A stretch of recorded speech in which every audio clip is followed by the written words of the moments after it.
From Homer Stryker Field in Kalamazoo, Michigan, the Rockford Rivets take the trip to Kalamazoo for the first time in more than 3 weeks as they match up for the first of 2 games with the Kalamazoo Growlers. Hello and welcome to this broadcast of Rockford Rivets baseball. Well, the Rivets are off a series win over Battle Creek. They won 2 of the 3 games over at C.O. Brown Stadium, about 30 miles to the east. And so they play 2 here in Kalamazoo. For the Growlers, it's their first home game in 8 days following a flooding of their right center field area, an area which is still not completely finished. We'll have that more details in just a moment. Blake Burrows leads things off on the lineups in a moment as well against the starter for Kalamazoo, Michael Paredes out of USC. Burrows, the K-State product, so it's USC against K-State, Pac-12 and Big 12. Burrows a left-handed batter, Paredes the right-handed pitcher. From the first base side of the pitching rubber, and Paredes at 7:03 Eastern Time sets and winds and deals the first pitch to Blake Burrows.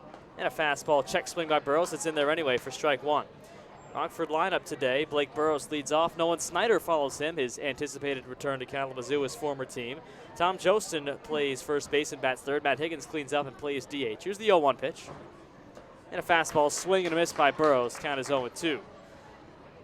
After Higgins, it's Jake Vanderwall playing right field and batting 5th. Josh Dudden at second base is 6th. Aaron Mann at third base bats 7th.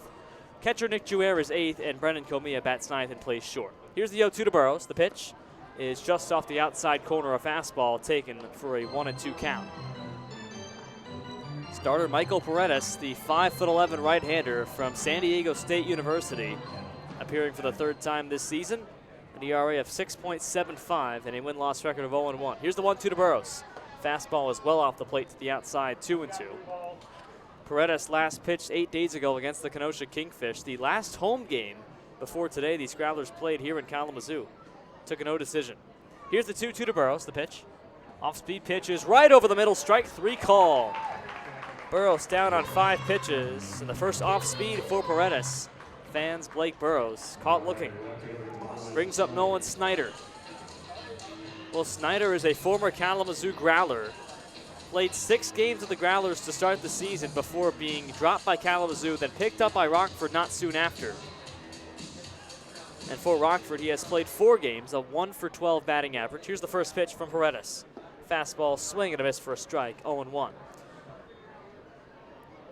Well, Nolan Snyder was 0-for-18 over his 6-game run with Kalamazoo to open the season. Senior from Quincy. Here's the 0-1 pitch from Paredes. Fastball grounded down to third base. A hard grounder through the glove of Shea Kramer at third for a base hit.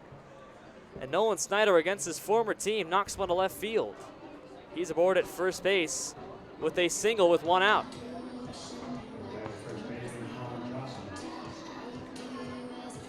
So after a long stretch in which Nolan Snyder had no hits for either Rockford or Kalamazoo, he has a base hit in the doubleheader against the Battle Creek Bombers, an RBI double in game number 2 a couple of days ago. And he's got a single here, his second hit with the Rockford Rivets. He's aboard at first base, doing it to his former team. Brings up Tom Jostin, the lefty, with 1 out in top of the first.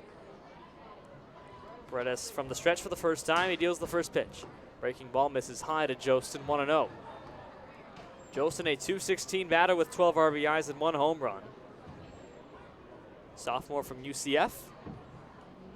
Played his first 2 years at Marshalltown Community College in Iowa. Here's a 1-0 from Paredes. On the way. Fastball is low and outside for a strike. Just hit the corner, 1-1. Snyder leads off first base, has no stolen base attempts this season. The former Growler stands at first as the game's opening hit. He gets thrown back on, and there's no tag by the first baseman, Clay Owens. We'll set the Growler defense in just a moment.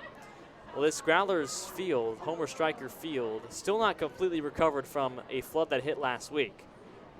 Here's a 1-1 pitch to Tom Jostin on the way from Paredes, and a swing and a miss on a changeup, 1-2. Jostin got a piece of it, but it still ends up going foul, just at the plate, 1-2, with 1 man away. So there is a makeshift wall jutting out from right center field, covered in blue mats, about maybe 15, 20 feet ahead of the normal right center field wall. Throw back to first base, and Snyder's up sliding. So this blue wall, this short wall, which is essentially an extension of the right field porch where there are seats out there in right, Here's the 1-2 pitch, and Jostin takes outside 2-2. So if any ball is hit between the area of the short fence and ahead of the big fence behind it, the normal right center field wall, it's a grounds rule double. Here's the 2-2 with one out to Jostin, the pitch. Breaking ball is grounded down between first and second. Over comes Topolsky. He bobbles the ball and can't make a throw on to first base. Topolsky moving well to his left. And Jake Topolsky, well, you wait the official call here as if it's a hit or an error. He was moving hard to his left, had a tough play on the baseball. Would have been a tough throw to make from just to the left of the first base bag, deep in the dirt. Jostin is safe on first base, and Snyder takes second base. We still await the official call. As Matt Higgins comes to the plate now with first and second, it is a base hit for Tom Jostin. So back-to-back singles for Rockford, both on ground balls. And now Higgins comes up with first and second and one out the pitch. Breaking ball falls right over the plate, strike one.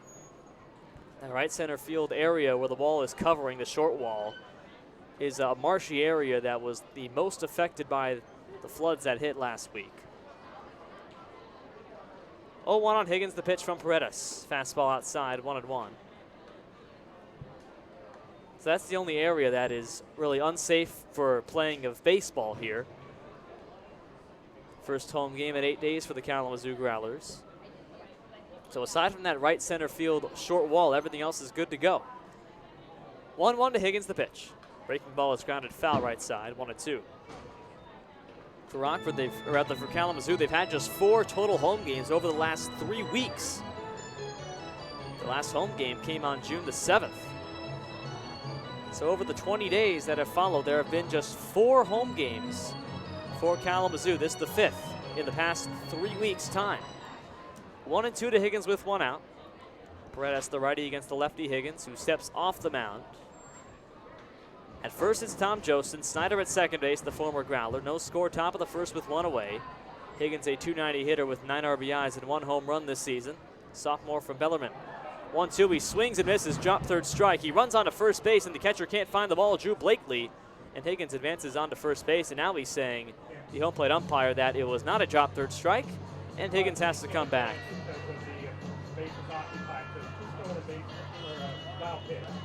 So both Snyder and Jostin move up to second and third base on a wild pitch that time from Paredes. Not a drop third strike. Higgins does strike out on the play.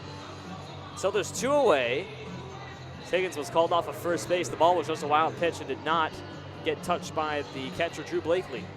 He wasn't in much of a hurry to receive the ball from the backstop. So Blakely's body language told the story. Second and third now for Jake Vanderwall with 2 out. Here's the first pitch from Paredes. Breaking ball, check swing. Did he go around? Second base umpire says yes, strike one. And they count no balls and 1 strike. Vanderwall 1 for 4 yesterday with a 2 RBI double in the 10th inning to give Rockford a 3-1 lead. The hero for the Rivets in that third and final game of the series against Battle Creek. 0-1 from Paredes. And the pitch. Off-speed pitch, missed low and away. 1 ball, 1 strike. 2 men on base early for Rockford in this inning. Rockford over the 3 games against Battle Creek, in Battle Creek, left 10 men or more on base in all 3 games. Total of 33. Here's the 1-1 pitch. Vanderwall swings and pops one up beyond the third base side, over past the foul line. Third baseman gives it a look, and Shea Kramer has no play. Ends up going out. Count is 1-2. Vanderwall's average up to .302 with 15 RBIs and 2 home runs. Both figures lead Rockford. Also has 19 walks to lead the Rivet side. 1-2 the count from Michael Paredes on Jake Vanderwall, the left-hander. Second and third with 2 out. Scoreless game in the first. Belt set from Paredes. Here's the 1-2 pitch. Breaking ball, swing and a miss. Down goes Vanderwall. 76 on the off-speed pitch from Michael Paredes. And Vanderwall goes down. No runs on 2 hits. And 2 men left for Rockford. 3 strikeouts for Paredes. No score after half an inning.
No score after half an inning here. Rockford and Kalamazoo here in Kalamazoo, Michigan at Homer Stryker Field.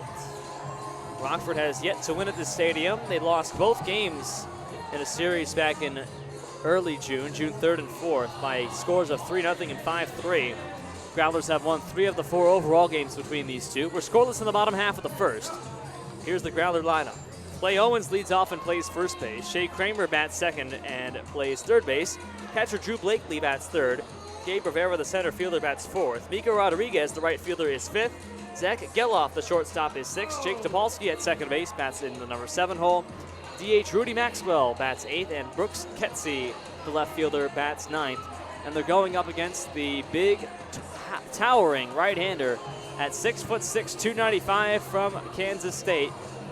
Right-hander Casey Ford, number 36 in gray for Rockford, making his 5th start of the season, an ERA of less than 2, 1.90, and a record of no wins and 1 loss. The only loss coming against these Growlers back on June the 7th in Rockford. So Clay Owens leads off against Casey Ford. Owens, a left-handed batter from USC, batting .292 on the season, second highest batting average on the Growler lineup. First pitch from Ford is a fastball that finds the bottom half of the plate for a strike at 90 miles an hour from the hard-throwing righty Casey Ford. Owens at .292 with 3 RBIs, playing his 14th game in Kalamazoo. Here's the 0-1 from Ford. Fastball lined up the second base side, threw for a base hit to right center field. Cut off by center fielder Blake Burrows, and Clay Owens leads things off with a base hit to right center to get the Growlers' night started offensively. Well, Rockford had 2 singles back in the first inning for them, the top of the first, both on ground balls. This time a liner to right center from Clay Owens gets him on base on Casey Ford's second pitch. And that brings up the dangerous Shea Kramer to the plate for Kalamazoo. Kramer, a right-hander playing third base from the University of Utah, leads the Growler side in just about every statistic. Has the most base hits, at-bats, batting average, RBIs, runs, and doubles. Here's the first pitch. Swing at a foul tip, no balls and 1 strike, ends up back on the screen. Well, Kramer batting .319 with 15 RBIs this season and 6 doubles. Has 29 base hits to lead Kalamazoo. Playing his 25th game, the most that any player has played for the Growler side, hence why he has the most at-bats at 91. He's 29 for 91 this season. Off of first, it's Clay Owens. 0-1 from Ford from the stretch. The righty deals the pitch. And a breaking ball is off the plate. 1 ball, 1 strike. 76 on the breaking ball from Casey Ford. His fastball can reach 90. It did on the first pitch. Kramer 0 for 5 yesterday with an RBI against Kenosha in a 11-inning win for Kalamazoo in Wisconsin. Ford's 1-1 the pitch to Kramer. Swinging a ground ball to shortstop, could be 2. The flip by Comia to second base, the turn onto first, and they get 2. 6-4 to 3. Comia to Dutton to Jostin. And the Rockford Rivets empty the bases, and there's 2 men down in the bottom half of the first. And the top batting average guy, the best hitter you could say for Kalamazoo, is retired on a 6-4 3-double play. And there's 2 men away in the bottom half of the first for catcher Drew Blakely. Blakely, a right-handed batter, batting .273. Catcher from Virginia. Here's the first pitch from Casey Ford. And a breaking ball finds the outer half of the plate for a strike. It's 0-1. Blakely, a Kalamazoo, Michigan native, attends UVA. Did not play yesterday. Was 1 for 2 in the series against Kenosha. Here's the 0-1 from Ford. And a fastball is in the dirt inside. 1 ball, 1 strike. That one measures at 92 miles an hour on the radar gun here in Kalamazoo. Of course, he measures about 90 or so, 89 or 90 on ours back in Rockford. Here's the 1-1 pitch. And a breaking ball is golfed into right field. Over comes Vanderwall toward the foul line. He makes the catch, and that retires the side.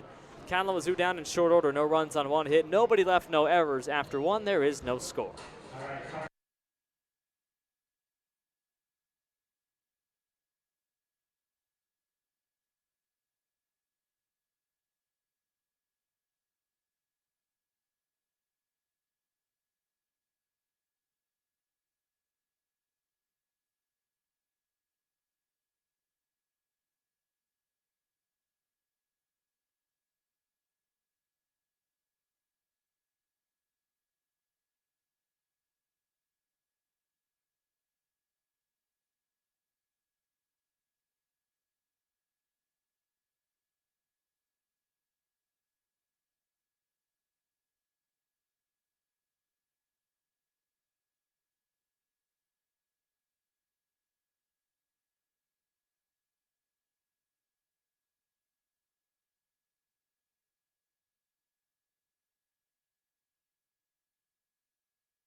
Top of the second inning in Kalamazoo, Michigan. Homer Striker Field. Rivets nothing and the Growlers no score.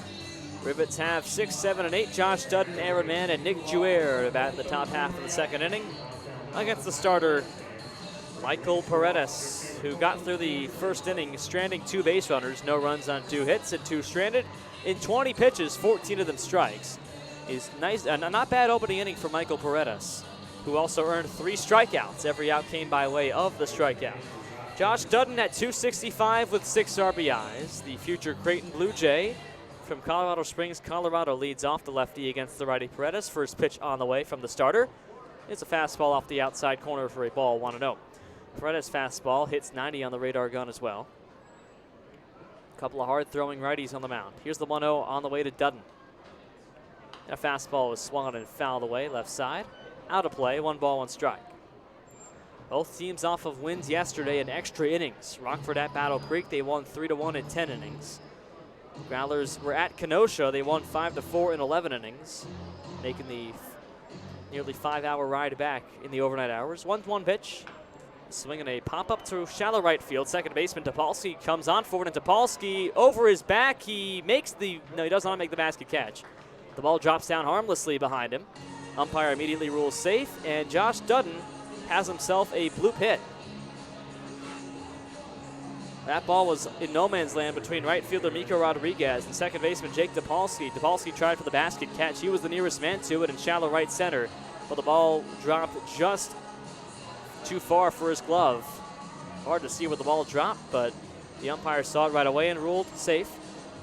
And so Aaron Mann at third base now. The third baseman is up. First pitch. Swinging a fly ball to left center field. Over near the warning track comes Brooks Ketsy. He's got it measured for the catch in front of the warning track, and that retires Aaron Mann for the first out. Josh Dudden goes back to first with no tap. So 3 hits for Rockford against 1 for Kalamazoo. All 3 are singles for the Rockford Rivets. And either have gone very far. 2 grounders and that 1 bloop single in the right field. Brings up Nick Jouer now, the switch hitting catcher, batting lefty against the righty Paredes. At 245 from TCU with 10 RBIs. Off of first base, it's Dudden. Here's the first pitch from Paredes, and a fastball misses outside, ball 1.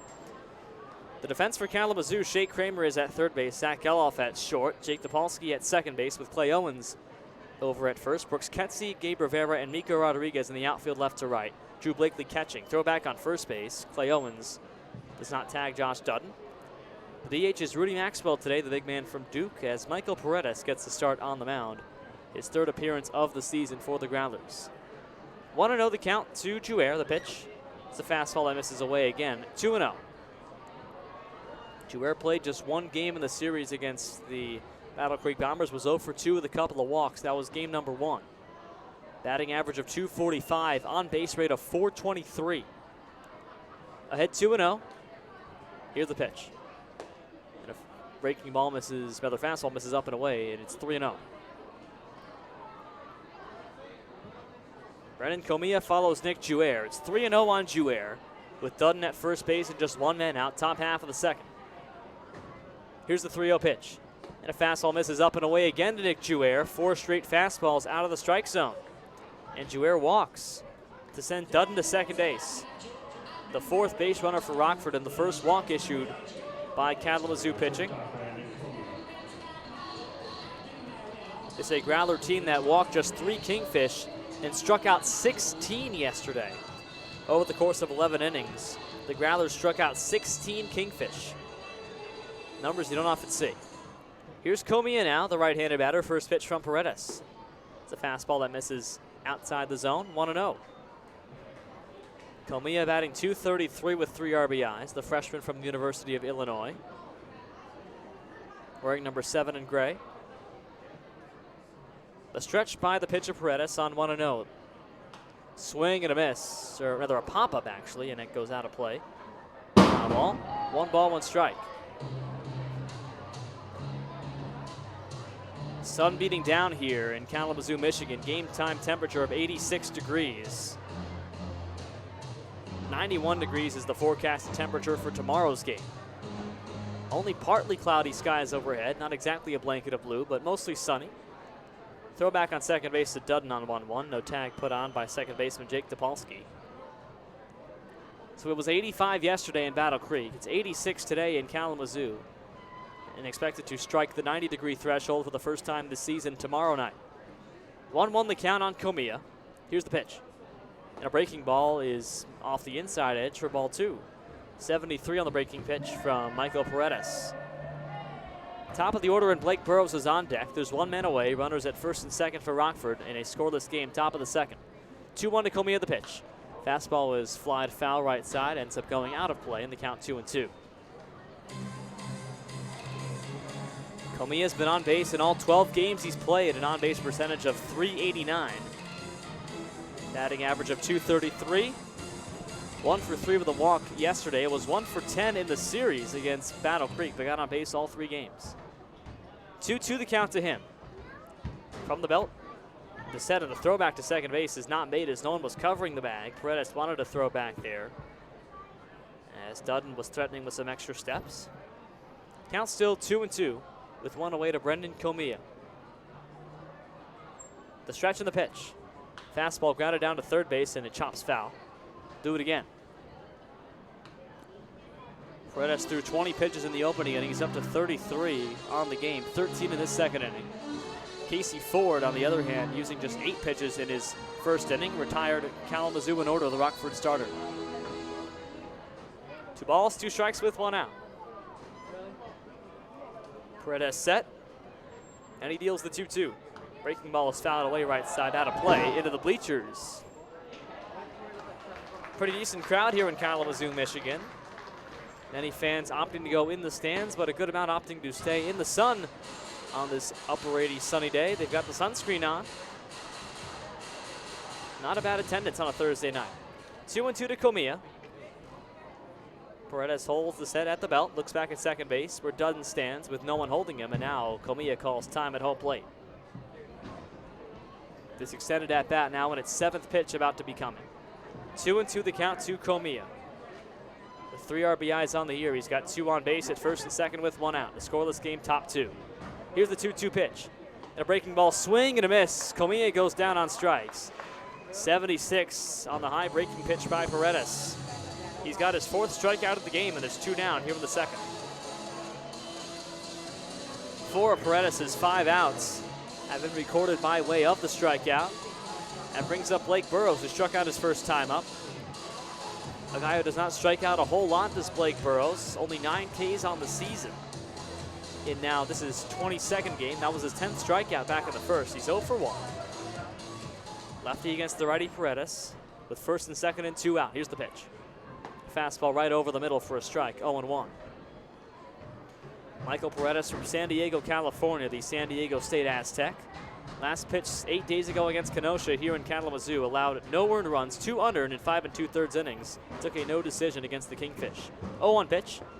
And a fastball is below the knees for a ball, 1-1. Kalamazoo won that game 3-2 against the Kenosha Kingfish, but did not win until the bottom half of the 8th inning when they got the go-ahead run. On the board, Paredes not in line for the win there, got the no decision. 1-1 to Burrows, and a breaking ball is over the outside edge for a strike at 1-2. Both these pitchers employ a good speed difference of about 15 miles an hour from breaking pitch to fastball. 1-2 now to Burrows. He's already struck out once today. Michael Paredes has 4 Ks in the game, first and second with 2 out. Here's the 1-2 pitch. Up high with the fastball, 2-2. Head high fastball of the 5'7" Blake Burrows, the freshman from Kansas State, native of Weatherford, Texas. Just outside the city of Dallas, about 60 miles west. 2-2, and the pitch to Burrows. Swinging a line drive, first base side foul, and ends up in the bullpen area on the right side. Kalamazoo's dugout and bullpen are on the first base side, Rockford on the third base side. Rockford's coaches, first base coach Chandler Purcell, the hitting coach, and Josh Kime, the field manager, is at third base, with Adam Carey, the pitching coach, in the dugout. 2-2 with 2 out to Burrows, first and second here in a scoreless game. Pitch number 41 for Paredes is a 2-2 on the way. Swinging a foul ball at the plate. Breaking coming from Michael Paredes. The reason why Paredes' ERA is at 6.75 is because in his first start against Traverse City back on June 14th, He allowed 7 earned runs over the course of 3 2/3. 7 runs on 13 hits in a loss by an 11-1 count for Kalamazoo. 2-2 to Burrows. Here's the pitch. Fastball swing and a miss. Burrows goes down. He struck out twice today, making 5 Ks for Paredes. No runs on 1 hit, 2 men stranded for Rockford, and after 1.5, there is still no score between the Rivets and the Growlers.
Bottom of the second in Kalamazoo, Michigan. Rockford and Kalamazoo with no score. Rivets set down after putting 2 men on base in the second inning. Casey Ford leads off on the mound against Gabe Rivera, the center fielder for Kalamazoo,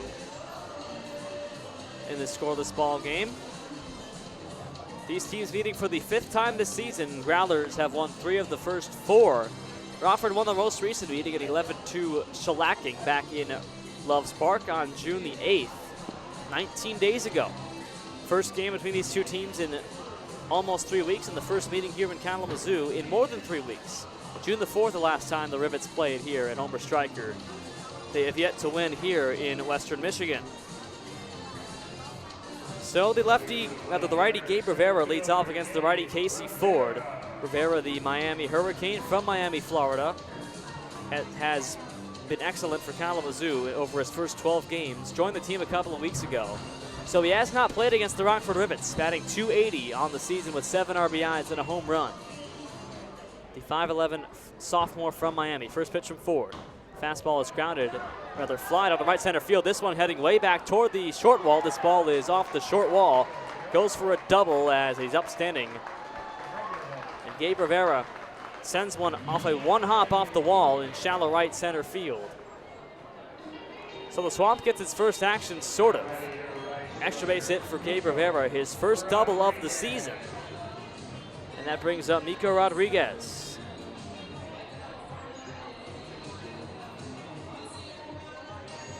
Second base hit of the game for Kalamazoo. Both men have led off in the first and second innings. First extra base hit for either team, and Gabe Rivera is aboard on second base for Miko Rodriguez, the right fielder from Texas A&M, the freshman at 6'1", 200, righty against the righty Ford. Rivera at second base. He can certainly steal if he wants to. Ford's first pitch, grounded down to second base, or rather shortstop, taken by Komiya, throws on to first for the out. Catch made by Jostin Nekai. Standing at second base without an advancement play is Gabe Rivera, as Rodriguez is retired 6-3 for the first out. Brings up the shortstop, Zach Geloff, freshman from Virginia, one of 2 UVA guys in today's lineup. He and the catcher, Drew Blakely. Jimmy Sullivan by the game-winning RBI single yesterday, also a Virginia Cavalier. He's not in today's lineup. So here's Geloff, the shortstop, batting 185 on the season with 3 RBIs. First pitch from Ford, and a breaking ball falls over the outside edge for a first pitch strike, 0-1. The defense for Rockford: Aaron Mann plays third base, Brendan Komiya over at short, Josh Dutton is at second base, Tom Jostin is at first.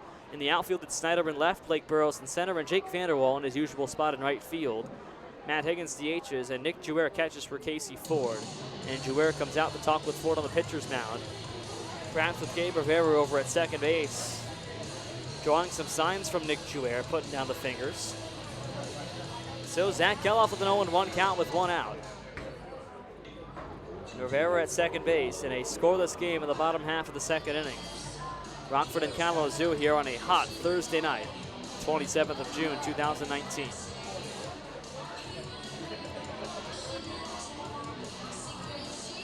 Geloff now steps in as does Ford from the third base side, the righty on the righty. Now has the sign and set spelled high. An 0-1 pitch to Geloff. We await it from Ford. It's on the way.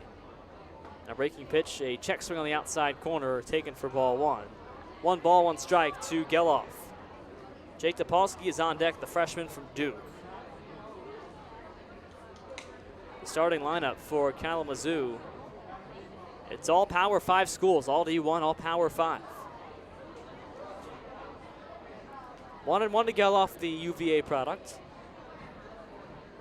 Here's the pitch. Fastball grounded down to third base, taken by Mann, goes through his goal. Comilla picks it up, throws across his body, and there's no play at first base. Going to third base, though, and being tagged in time is Rivera. Rivera tried to move up from second to third on a throw across the mound, or the diamond from the shortstop, Brendan Comilla, from deep in the hole between 5 and 6. So Rivera erased trying to get to third. Geloff is safe at first base. It is a single for Geloff on the infield, but at what cost? Rivera tagged out at third base, and there's 2 men away now and just 1 man on first.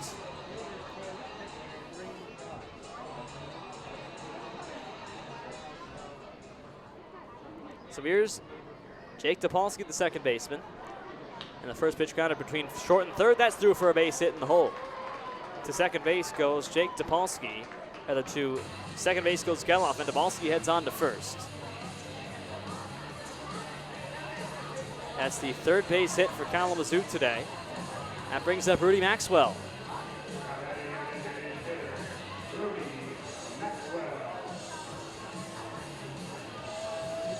There's a fielder's choice on Geloff, so no base hit for him. A hit for Topolsky moves him to second base, and it's first and second with 2 out. The big man, Rudy Maxwell, is the 6'4", 230-pound DH, the freshman from Duke. Also a catcher on this Kalamazoo team. Ford's first pitch is a breaking ball that misses off the top half of the plate, 1-0. So it's 6'6", 295 on the pitcher's mound, and 6'4", 230 at the plate.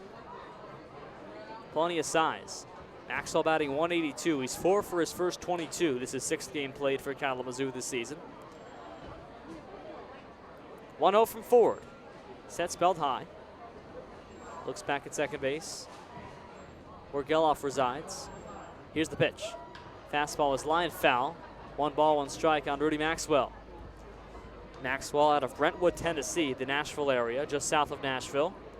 On a 4-game hitting streak as Maxwell has had exactly 1 base hit over his last 4 games, each of his last 4. 1 for 4 with a run scored yesterday in Kenosha.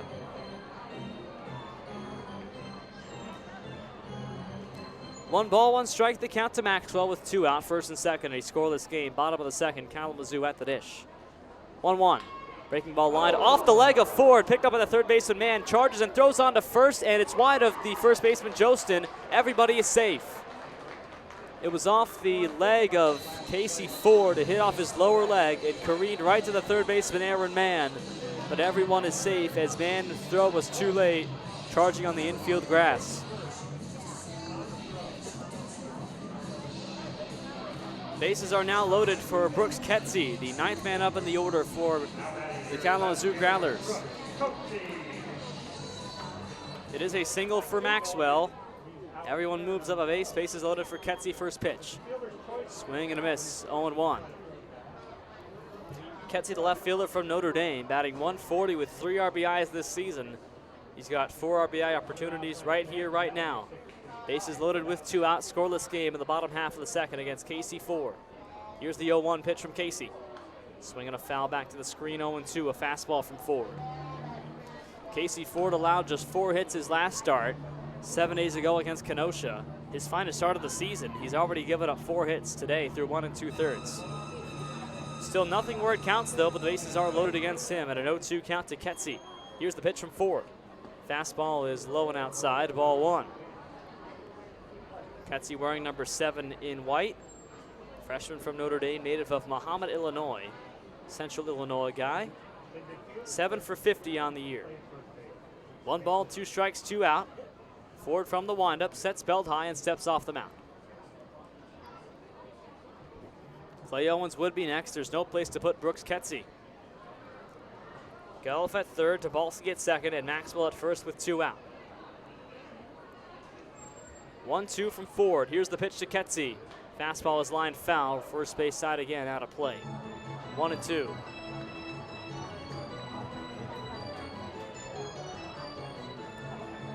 Three base hits, 4 total base runners in this second inning. He's got 3 on base now, does Casey Ford. Kalamazoo looks to score first. 1 ball and 2 strikes with 2 out to Ketsy. Ford winds and fires. Fastball is a check swing, goes up the first base line, a fair ball. Ford rushes over, picks it up, underhands to first, and gets the out in time. Sliding head first was Coetzee, but to no avail. It's a 1-3 putout, and swing up the first base line. Ford had to charge hard, but he's an athlete after all. He runs over and scoops up the ball and underhands on to first, almost all in one motion to retire Ketsy and Strand. 3, no runs on 3 hits, 3 left. After 2, there's no score. Rockford and Kalamazoo.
Two innings in the books. The offenses have been out there. It's 5 hits to 3 in favor of the Kalamazoo Growlers in the ball game, but no score. After 2 innings of play, top of the third for Rockford. They've got 2, 3, and 4. Snyder, Joseph, and Higgins up for the Rockford Rivets. There was actually no runs on 4 hits in that second inning of play. 3 singles and 1 double. So 5 hits in the game for Kalamazoo and 3 hits for the Rockford Rivets. Snyder, who has the first Rockford hit of the game, he's 1 for 1 with a single on the day. The former Kalamazoo Growler back in Kazoo for the first time as a member of an opposing team. The righty facing the righty, Michael Paredes, who has pitched 42 balls since the start of the ball game. Over 2 innings of work, he's faced 10 batters, but has gotten through them with no runs and 3 hits against them. Still scoreless through 2. Snyder digs in. His second hit a moment ago, or a couple innings ago, with his Rockford Rivets after picking up no hits in 6 games with Kalamazoo. First pitch on the way from Paredes. It's a breaking ball in the dirt for ball 1. Snyder, the left fielder for the Rockford Rivets. Senior from Quincy University in southwestern Illinois. Here's the 1-0 pitch. And a fastball is off the plate for ball 2. Snyder now just 2 for 13 with Rockford. 2-0 pitch, fastball inside, and Snyder takes ball 3, and Paredes behind on him 3-0. Paredes has allowed quite a few base runners. He's walked only 1 and struck out 5, but has allowed 3 hits and 4 base runners in total. 3-0, he's behind on Snyder. Here's the pitch. And a fastball is plated for a strike. Tom Joseph waits on deck. He's 1 for 1 today. Singled back in the opening inning. 3-1 pitch. Fastball line, third base side, and is foul on a hard grounder. just beyond the third base line, rolls into the corner on the left field side, and left fielder Brooks Ketsey goes to get it. 3 balls and 2 strikes to Snyder, native of St. Louis, Missouri, now living in Memphis, Tennessee. Also lived in Alabama, was born in Pennsylvania in the Scranton area. He's been all around, but his heart is with St. Louis. St. Louis sports fan, went to high school there in the STL. 3-2 to Snyder. Pitch from Paredes on the way. Fastball swinging a foul back. Right field, out of play. We'll do it again.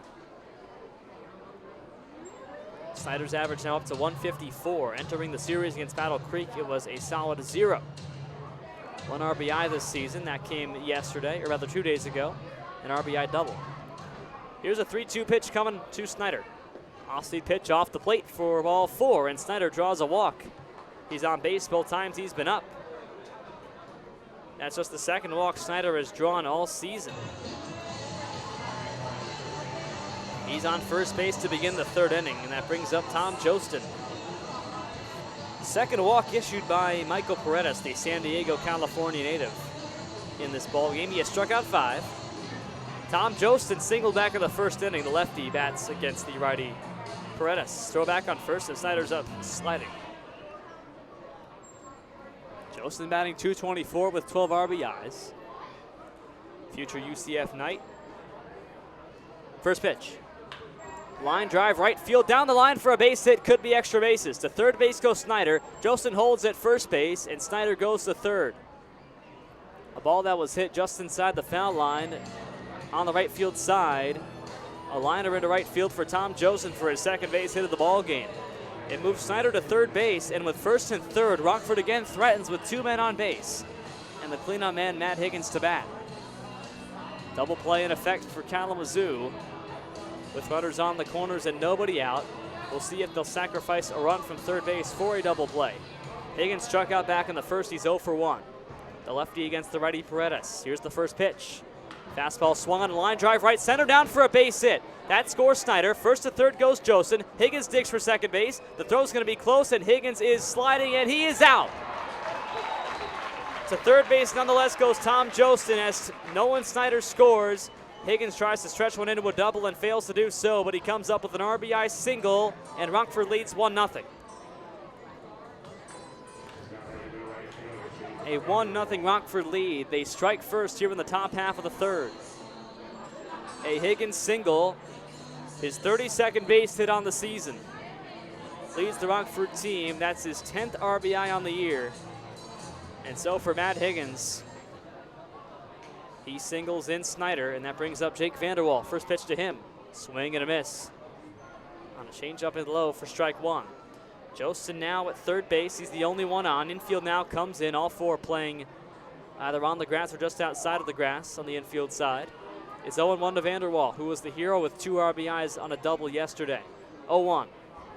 Fastball swing and a fly ball left field. This could be deep enough. Ketsey calls for it, makes the catch. Tagging from third base is Jostin. Throw comes home. It bounces 2 times to home plate. The tag applied by Blakely, and he is out.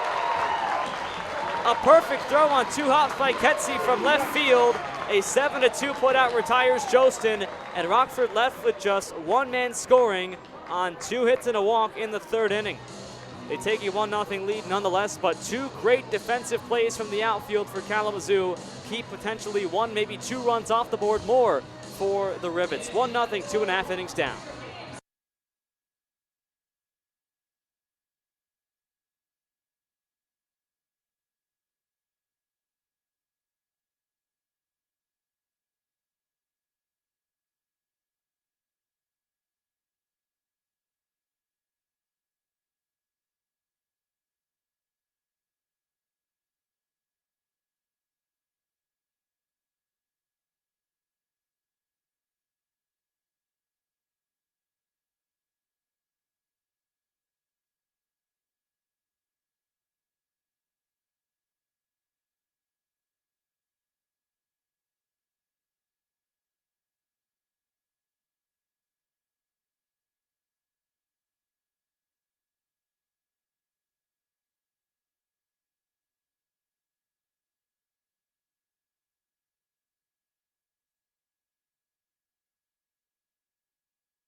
Bottom of the third, it's 1-0 Rockford over the Kalamazoo Growlers here in Kalamazoo, Michigan.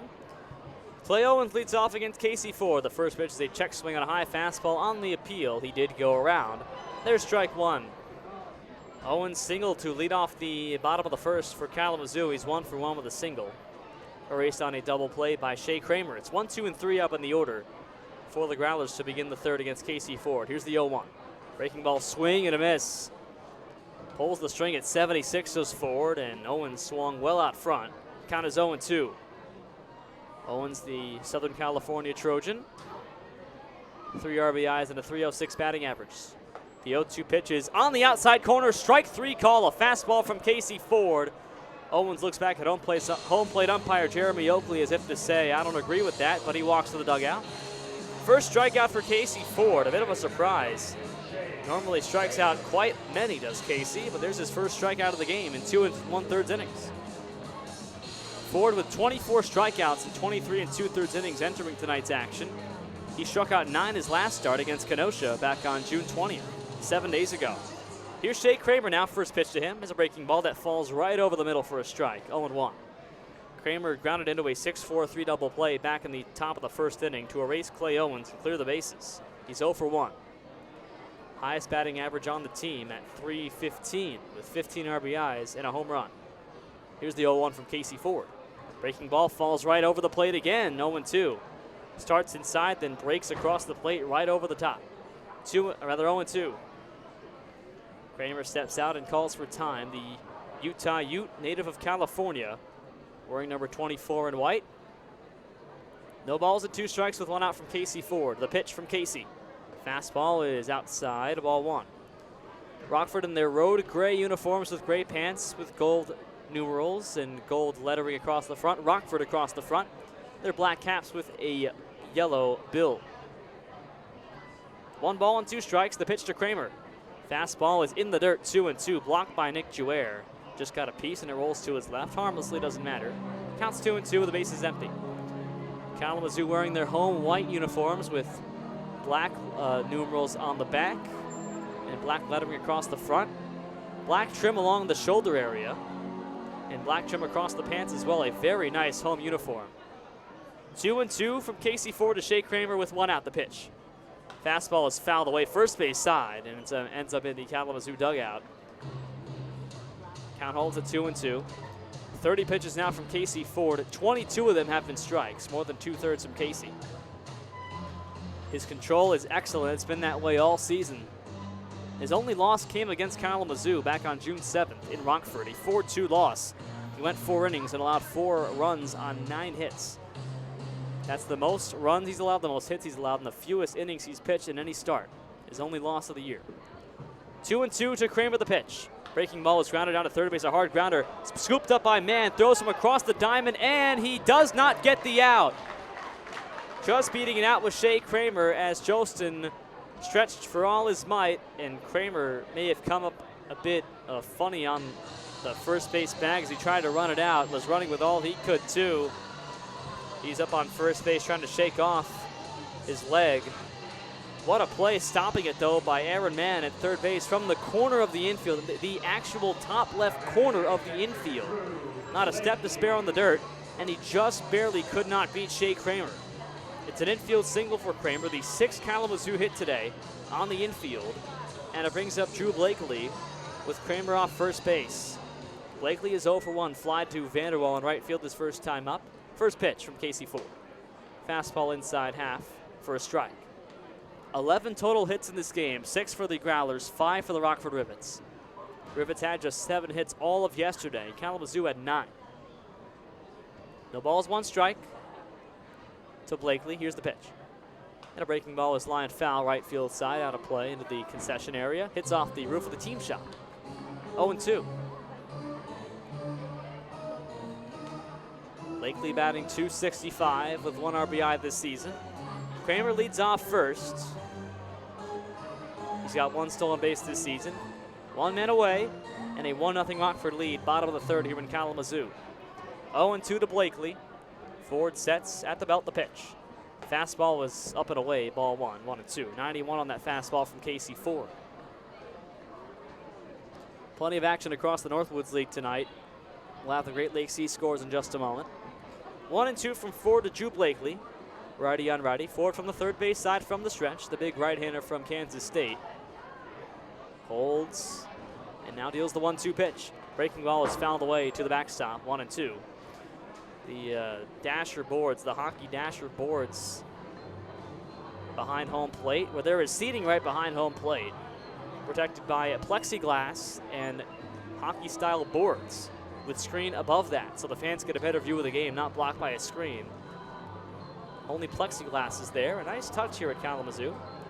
1 ball and 2 strikes to Blakely with 1 man out, and on first base it's Kramer. Here's Casey Ford's pitch. Fastball grounded down to first, scooped up by Joseph, goes to first, goes to second base for a tag by Comia, not in time. The force put on at first base as Kramer moves to second. It's a 3 unassisted putout for Drew Blakely. Out number 2 here in the third inning as Kramer moves to second base. The throw from Jostin to Comia at second for the tag was well too high over Comia's head. Able to snag it before going into the outfield.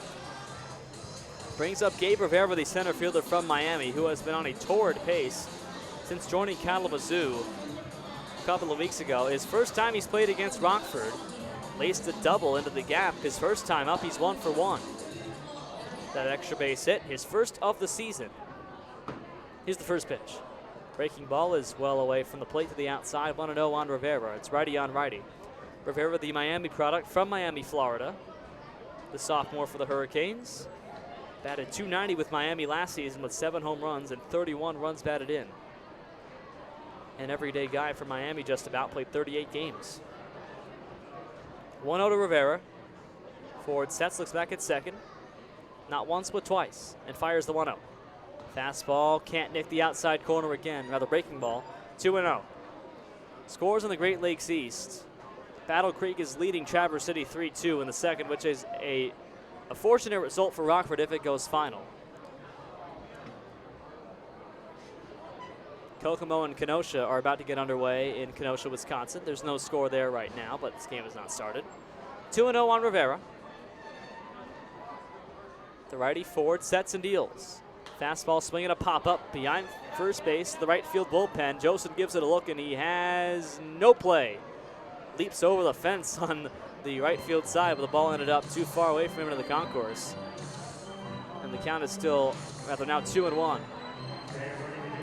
So Rockford wants Kenosha to win and Battle Creek to win today because Kokomo is the number 2 team in the Great Lakes East. And Traverse City not only has won 5 games, but they're up by a game in the Great Lakes East.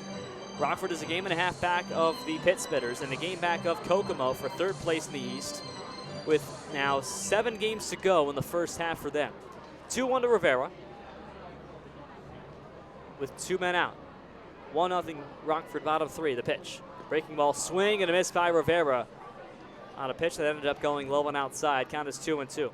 The winner of the first half of the season, which ends July 2nd, earns an automatic bid to the playoffs. And Rockford's a game and a half back at 15-14, which is remarkable. Traverse City, the leaders, is 17-13. Kokomo at 15-13, a game back. Rockford 1.5 games back. Still a game to make up. 2-2 to Rivera. Ford's pitch. Breaking ball is fouled away. Just got a piece to Rivera. Sent it to the backstop. 2-2. Ford now at 41 pitches on the ball game. 30 strikes, 11 balls. It started with a 1.90 ERA for Rockford. Surprisingly, it's the second lowest on the team. Zach Jones is a lower ERA than him. The hulking right-hander at 6'6". Sets and looks for the 2-2 to Rivera. Here's the pitch. Fastball is fouled away right side again. Ends up behind the stadium, and the count's still 2-2. Nico Rodriguez waiting on deck. He's been waiting quite some time. 2-2 the count to Rivera. A chess match between the starter Casey Ford, who's been phenomenal this season, especially as of late, and Rivera, who has been equally as much for the Kalamazoo offense. Batting nearly 300 with 7 RBIs and a home run. At second base, it's Kramer with 2 out. 2-2 from Ford to Rivera. The righty holds at the belt and fires the pitch. Breaking ball is fouled away again off to the first base side. It dribbles near the on-deck circle. Rodriguez picks it up. 2 balls, 2 strikes still.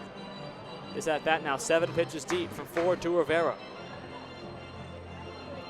It's Big 12 against ACC, Kansas State against Miami, an entirely Power 5 lineup for the Kalamazoo Growlers. Rockford a mixture of D1, D2, D3 guys in their roster. 2-2 to Rivera. Here's the pitch from Ford again. Fastball swinging a fly ball into center field. Over comes Burrows near the gap, and Burrows is making the catch with Vanderwall bunched up, and they dropped the ball. Burrows dropped the ball. Scoring on the play is Kramer. To second base goes Gabe Rivera. Burrows and Vanderwall got bunched up, and neither of them made the catch. Rivera goes to second base, and Kramer comes home. Rivera bailed out by a bad outfield play. Burrows and Vanderwall got tied up just about. I don't know if they contacted each other, but they were bunched up with one another when the catch was attempted to be made. And it's 1-1. It's an error on the play for Rockford, an E8. And Rivera given a gift. He gets the run home. Brings up Miko Rodriguez with now a 1-1 tie score in the bottom half of the third. And a runner on second base in Rivera. First pitch. Breaking ball that misses low, ball 1. So Ford had what he wanted. A routine fly ball to right center field, and Burrows just could not make the catch. He dropped the baseball. Rockford, one of the better fielding teams in the Northwoods League, too. 1-0 now on Rodriguez. Ford with time called by Rodriguez. Well, Rockford didn't have a great day in the field over in Battle Creek. There were 6 errors for Rockford over the 3 games they played. For a team that's top 10 in fielding percentage, not ideal for them and not something we see commonly. 1-0 on Rodriguez. The game now tied at 1 on an E8 with 2 out here in the third inning. 1-0 pitch. Fastball is lined foul. 1 ball, 1 strike. That could be deflating for the Rockford defense and the Rockford bats. Maybe Casey Ford as well. Rockford's bats have been matched stride for stride. 6 hits to 5 for Kalamazoo. A great offensive performance for Rockford, matched by a greater one, you could say, for Kalamazoo. Kalamazoo's bats have been waking up as of late. In the series against Kenosha, they had quite a few hits. Here's the 1-1 to Rodriguez. 4 deals. A breaking ball misses high and inside, 2-1. Well, in that series, Kalamazoo had 19 total hits and 13 total runs against Kenosha. Yes, the last place team, but a team that's capable of winning games. They won 3 straight against Rockford at home. It was a great bounce-back series for Kalamazoo after being swept in Traverse City the previous 2 games. 2-1 from Ford to Rodriguez with 2 out. 1-1 here in the third. Here's the pitch from Casey. Swing and a miss and a fastball high. Count is 2-2. Zach Geloff is on deck, singled back in the second inning. 2-2 on Rodriguez. One run on 1 hit and 1 error in this inning. Rivera leads off second base. A tie ball game here in the third inning at 1-1 at Homer Stryker Field. For the righty comes set, belt high. Waiting on the 2-2 to Miko Rodriguez. Here it comes. Fastball swing and a miss. Rodriguez goes down. Second strikeout issued by Casey Ford. But a drop ball by Blake Burrows, the normally sound center fielder in the outfield and right center field, gives the Growlers a gift. It's 1-1. 1 run on 1 hit, 1 error, 1 man stranded. After 3 innings, it is tied in Kalamazoo at 1 run apiece.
Top of the fourth in Kalamazoo, Michigan. Rivets and Growlers even at 1 apiece. Growlers the Growlers match the Rivets run in the bottom half of the third.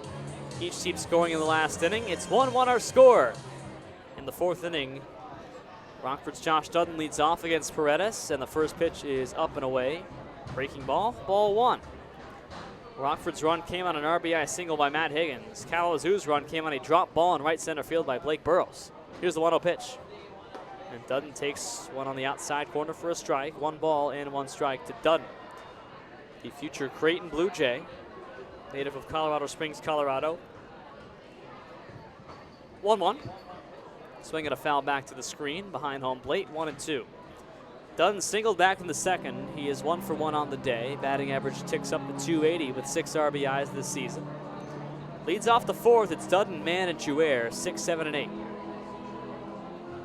1-2 with nobody out. 1-1 here in the top of the fourth. Pitch from Parentes. Breaking ball is popped up behind shortstop. And it's called for by the left fielder, and the ball drops in left center field shallow. Coatsy ended up calling for the ball as 3 men converged for Kalamazoo, and nobody could make the catch. It fell in front of Brooks Ketsy's glove, who had to dive for it. A ball in no man's land. And Dutton is aboard at first base. Well, you've got to wonder if the sun here, which has been beating down all day here in western Michigan, has affected the player's eyes, not being able to see the ball. It could have been the same thing for Blake Burrows. Here's the first pitch now to Aaron Mann. He swings and foul tips one up the first base line, 0-1. It's a base hit for Dutton. He's 2 for 2 on the day. You've got to wonder if that's the case, because there have been a couple of balls that have dropped in no man's land for both these teams. You had the costly E8 on Burrows, who just dropped the ball that he had tracked pretty well. But these guys have just not been tracking the balls incredibly well, especially on the Kalamazoo defensive side. Maybe it is the sun causing issues. Sun sets at 9:23 p.m., still more than an hour away. 0-1 the count to Aaron Mann. Throw back on first, and Dutton leaps back to the bag. Dutton with a multi-hit game today. He and Tom Josten both with 2 hits for Rockford. Mann 0 for 1 today with a fly out to left field. 10 RBIs this season, batting a clean 200. The pitch is grounded down to third base. A fair ball that hops off the third base bag, gets away from Kramer. It's through to left field. First to third base goes Dutton. He's sliding at third base safely. Mann goes back to first base. You've seen it all, huh? Or you think? That ball was hopping up the third base line, then took a wild hop off the third base bag. Center of the bag, hopped straight up and over the head of Shea Kramer, who had no shot, and the ball dribbled into right field. It's a base hit for Aaron Mann, and that sends Josh Dutton to third base, and Rockford, for the second straight inning, gets the first 2 men on base against Michael Paredes. They struck for 1 run back in the third. They've got first and third here to begin the fourth, and Nick Jouer to bat for Rockford. 10 RBIs for Jouer this season. He is 0 for 0 with a walk. First pitch line, left field line. This ball's foul into the bullpen left field side. 0-1 the count.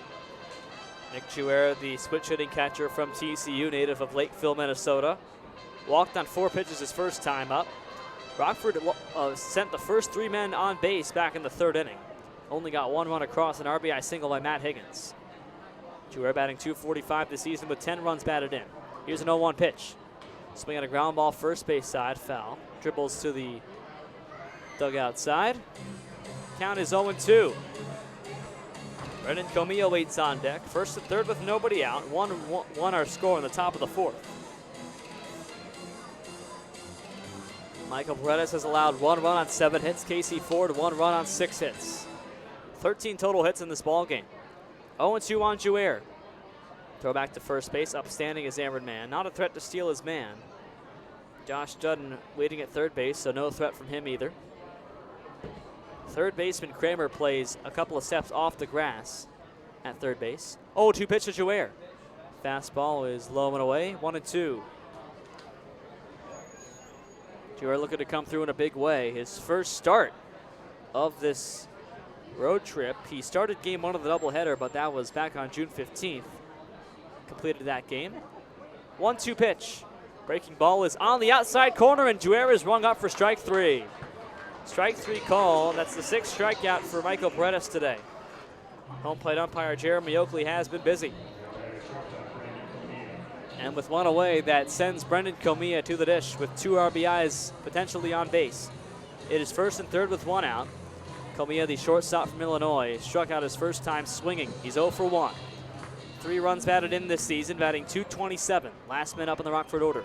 Throw back to first, and man is upstanding. Dudden led off with a single, and a bloop single it was for Dudden. Aaron Mann sent a single off the third base bag, and it carried him to left field. First pitch to Comia. A breaking ball hit him in the back. Comia plunked in the back by a Paredes pitch at 74 miles an hour. Third hit by pitch of the early season for Brendan Comia, just his 13th game played, joined the season late. And that loads the bases now for the top of the order in Blake Burrows. Burrows looks to redeem himself after he dropped the fly ball in right center field that led to the only Kalamazoo run in the bottom half of the third that tied the game at 1 for the Growlers. Up with the bases, juiced, and just 1 man out. He's 0 for 2 today with a couple of strikeouts. Only 2 RBIs this year for Blake Burrows, though. But he has come through on this road trip. First pitch from Paredes is on the way to Burrows. Fastball is outside, ball 1. Burrows had an RBI single earlier in this, in the doubleheader against Battle Creek. 1-0 to Burrows. Paredes holds and fires the pitch. Fastball is a swing and a miss. 1 ball, 1 strike. It's Andrew Wilhite actually batting for Blake Burrows here. So Wilhite is a pinch hitter. Wilhite, the left-handed batter, wearing number 5 in gray. He bats for Blake Burrows and would play center field. So Wilhite pinch hits. It's 1 ball and 1 strike to him with 1 out. Here's the pitch. Breaking ball is off the outside corner, 2-1. Wilhite, the freshman from Minnesota, native of Stillman Valley, Illinois. A 203 batter with 5 RBIs. So Burrows out of the game after that play in right center field. Maybe he got banged up. Exited 0 for 2. 2-1 on Wilhite. Fastball is high, 3-1. Wilhite, the Rockford pinch hitter, comes in this 4th inning. Left-handed batter would play center field, barring any substitutions on the field, and Wilhite can certainly play the outfield. A Swiss Army knife of sorts for Rockford. Plays everywhere. 3 balls and 1 strike, he's behind, and no place to put him. 1-1 our score, top of the 4th, bases are loaded. Paredes behind, 3-1 on Wilhite. The righty sets belt high and fires the pitch. Fastball is in the dirt, ball 4, and Wilhite draws a walk with the bases loaded on a pinch hit. That brings in the man from third, Josh Dutton, and Rockford takes a 2-1 lead. They claim the advantage right back here in the 4th. 6th RBI of the year for Andrew Wilhite. He walks on 5 pitches. Moves everybody up a base. Dutton scores. Man now at third. Comia to second, and Wilhite now on at first. For Nolan Snyder, who is 1 for 1 with a walk today. Been on base 2 times out of 2. The senior from Quincy, the former Kalamazoo Growler. First pitch from Paredes on the way. Fastball is fouled away right side, and there's no play for the outfielders. 0-1. Well, Snyder was hitless with Kalamazoo in 6 games, 0 for 18. Hitless with Rockford until this road trip.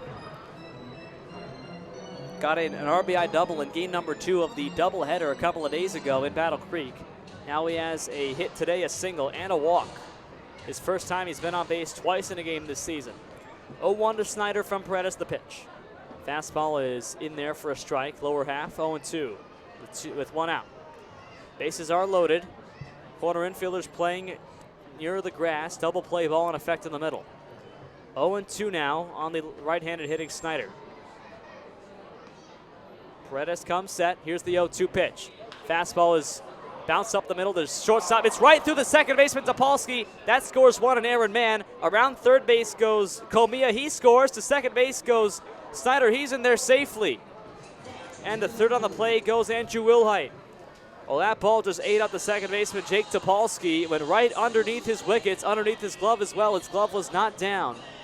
And that scores 2 more runs for Rockford. Fielding has not been a strong suit for either team in today's game. 2 runs crossed on a Nolan Snyder hit up the middle.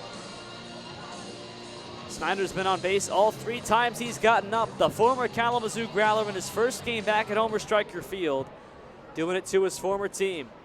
4-1 our score for Rockford here, and here's Tom Jostin, first pitch. Breaking ball is up and away, ball 1. It is 1-1, rather 4-1. It was 1-1 entering the inning, now 4-1 Rivets over the Growlers. Second and third now, Wilhite at third base, and Snyder over at second with 1 man out, and the batter is Tom Jostin. 1-0 pitch to Jostin, fastball is in for a strike. Throw back to third base, and Wilhite is upstanding on a back pick. Shea Kramer applied the tag. It was a single for Nolan Snyder officially ruled on the plate. So Snyder now has 2 RBIs on the day. 2-0 the count to Jostin, and stepping off the mound for a moment is Paredes. Snyder now with 3 RBIs on this road trip, 4 on the season. Rather, 3 on the season. 2-0 to Jostin the pitch. Swinging a fly ball right field. It's right at Rodriguez, who slides and can't make the catch. It goes right past him. Scoring is Wilhite. Snyder comes home to score. To second base, and up there standing is Tom Jostin with a double for the moment. That ball was measured by Rodriguez on a line drive to right field. It scores 2 runs, and the ball skipped right past the right fielder for Kalamazoo, and it is 6-1 Rockford. Jostin aboard at second base. 6-1, a 5-run 4th inning for the Rockford Rivets. They lead 6-1 over Kalamazoo. With every game becoming more and more important for the Rockford Rivets, with the first half coming to a close in less than a week. They've got 6 games after this before the end. They've got 5 runs across in a big top of the 4th inning, and it's still not over. 1 man out for Matt Higgins, first pitch. Swing and a miss by Higgins, actually a foul tip into the glove of Blakely. 0-1 the count. A double for Tom Jostin brings home 2 more runs. 0-1 the count to Higgins, the DH. The pitch to him is up and in. 1 ball, 1 strike. It skips away between the legs of the catcher Blakely. On to third base alertly goes Tom Jostin, and he's 90 feet away. And the count is 1 ball and 1 strike on Matt Higgins. Higgins had an RBI single his last time up. He's 1 for 2. Snyder with 2 RBIs, Jostin with 2 RBIs, Higgins with 1 RBI, and Wilhite with 1 RBI, pinch hitting with a walk. The top 4 guys in the batting order all have an RBI, at least 1 today. Breakout game by Nolan Snyder. 2 for 2 with 2 RBIs and a walk against his former team for the first time. Jostin a 2 RBI double a moment ago. And now here is Matt Higgins. With a 1-1 count, the lefty from Bellarmine steps in against the righty Paredes. 6-1 Rockford, top of the 4th here in Kalamazoo. Paredes holds, and here's the 1-1 pitch. Fastball is lined foul, left side, 1-2. Jake Vanderwall waits on deck. Vanderwall would be the 9th man to bat for Rockford here in the 4th inning. Jostin 90 feet away. Kalamazoo likely to allow the run to score if it means a sure out at first base.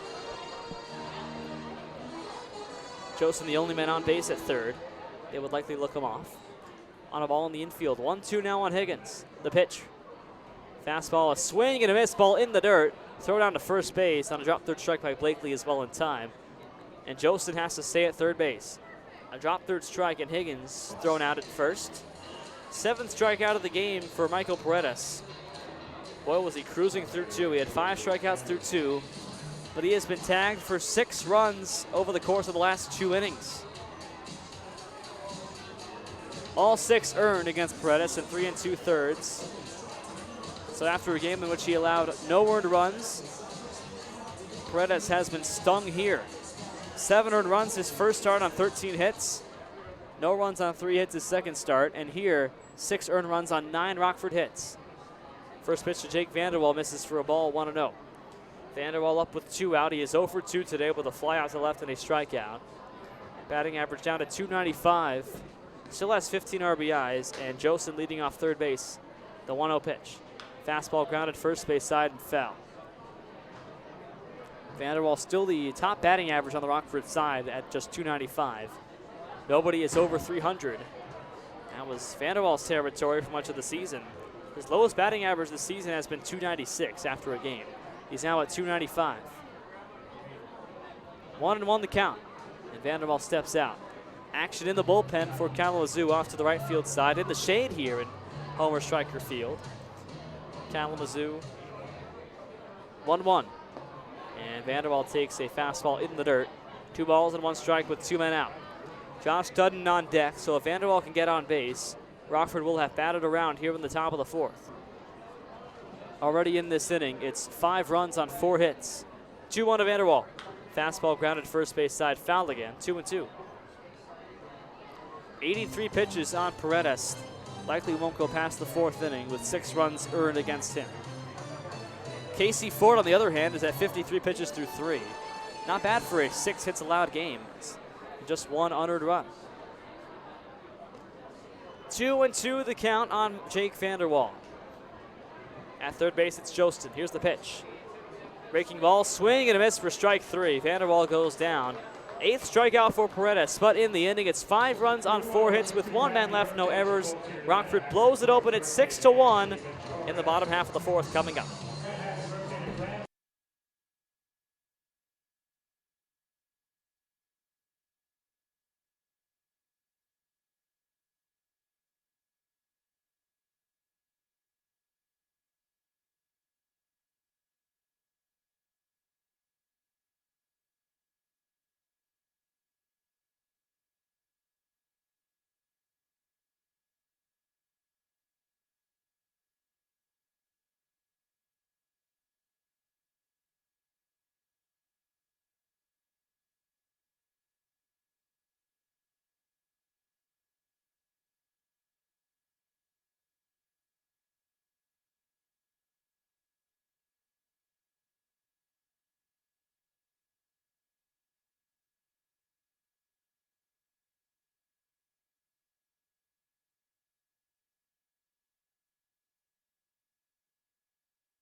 Bottom of the 4th, Rockford has blown it open here, a 6-1 score entering the bottom half of the 4th inning. Zach Geloff leads off against Casey Ford in time called prior to the first pitch. Geloff is 1 for 1 today. He singled on the infield his first time up to shortstop. Here's the first pitch from Ford. A breaking ball misses off the plate, a slider. 1 ball and no strikes. Ford has pitched 53 pitches through 3 innings. 1 unearned run on a total of 6 hits allowed. 2 strikeouts, no walks for Casey. 1-0 pitch. Fastball line to the shortstop. 1 hops Comia, picks it up off the dirt, throws on to first. It's wide of the bag, but a nice scoop play by Tom Jostin, leaning to his right. The right-hander, no less. It's a tough play across his body. A big defensive play by Comia, and on a 6-3 putout, and Geloff is retired for the first out. Rockford with 5 runs and 4 hits in that top half of the 4th inning.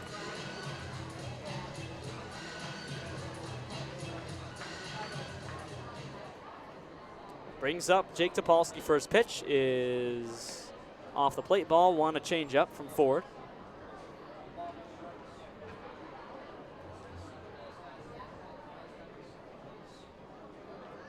Topolsky singled his first time. 1-0 pitch is a check swing. Did he go around on the appeal? He did. Strike 1. Changeup from Ford again in the dirt. Topolsky singled to left field his first time up. So he is 1 for 1. The freshman infielder from Duke. 1 ball and 1 strike. Ford deals the pitch. Fastball line left field. That's a caught and dropped by the third baseman man. Picks it up and throws on to first, and he cannot get the out. He's safe at first base. Topolsky beats it out. That ball was in and out of the glove of Aaron Mann, and I mean it was all the way in the webbing and it popped out. Mann with nearly a leaping catch behind the third base bag right near the foul line, but it got away from his glove. He picked it up off the dirt and threw on to first, but a beat late. It's a single on the play for Topolsky. Nearly a beautiful play by Aaron Mann, but he came up just short. A for effort, though, certainly for Aaron Mann. Brings up Rudy Maxwell, the DH, who's 1 for 1. Singled back to the pitcher his first time up. First pitch to him from Ford. A breaking ball is in there for a strike on the inner half, 0-1. 5 runs for Rockford here in the 4th inning. Timely hitting, it's been a problem all road trip for Rockford. Been a problem for the last week. Not so today. Casey Ford's 0-1 to Maxwell. Pitch.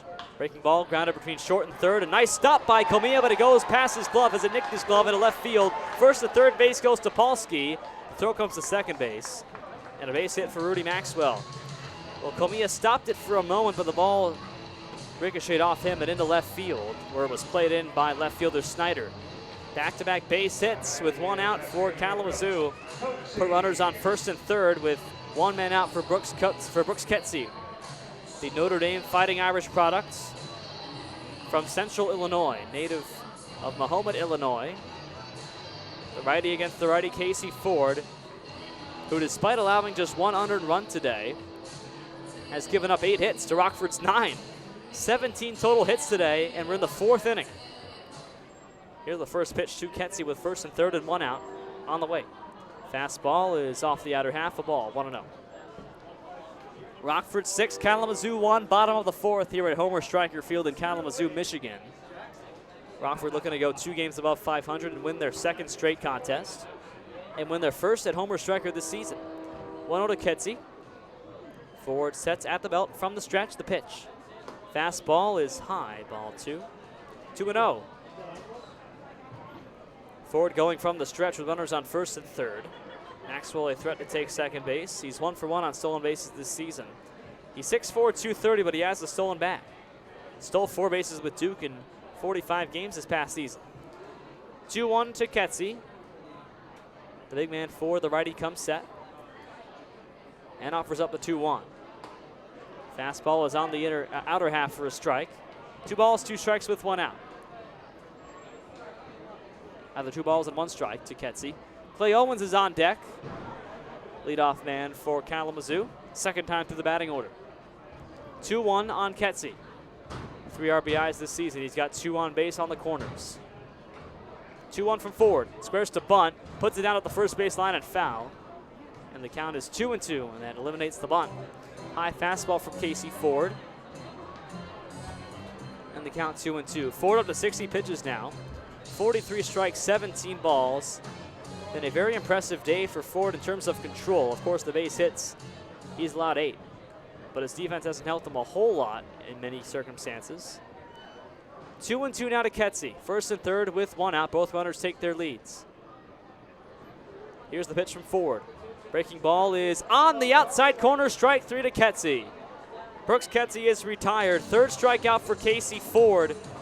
Hasn't fanned a whole lot in this ball game, but he gets a big strikeout.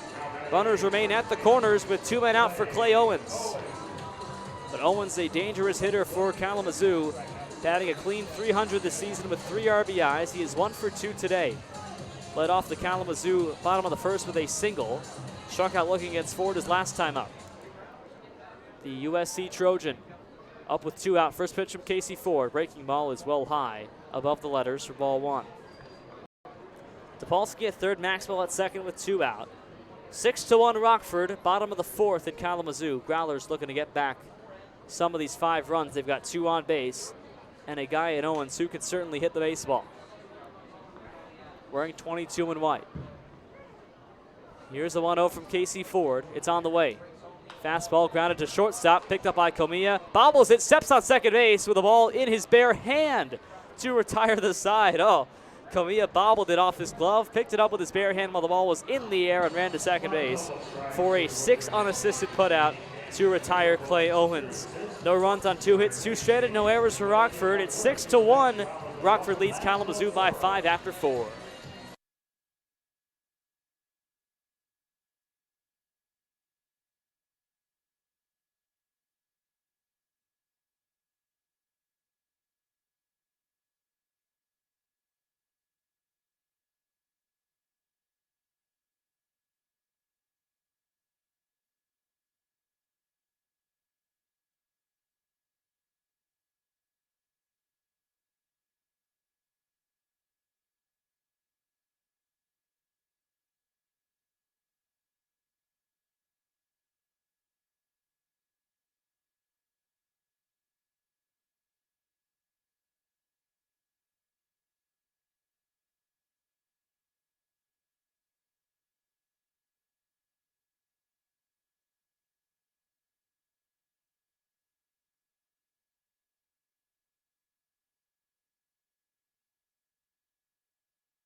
Rockford 6, Kalamazoo 1. Growlers lead by 5 in the top half of the 5th. And Kalamazoo sends on Adam Wheaton to pitch against the Rockford 5th. Dudden, Mann, and Jouer 6, 7, and 8. We'll have the numbers on Wheaton in a moment. He is a guy that Rockford does not really like facing, and I'll tell you why in just a moment. Aaron Mann steps in. He's 1 for 2 with a run scored. Rather, Josh Dudden steps in. He is 2 for 2 with a run scored. Mann follows Dudden, then Nick Jouer. Dudden with a couple of singles in today's game. First pitch from Wheaton is a fastball that misses for ball 1.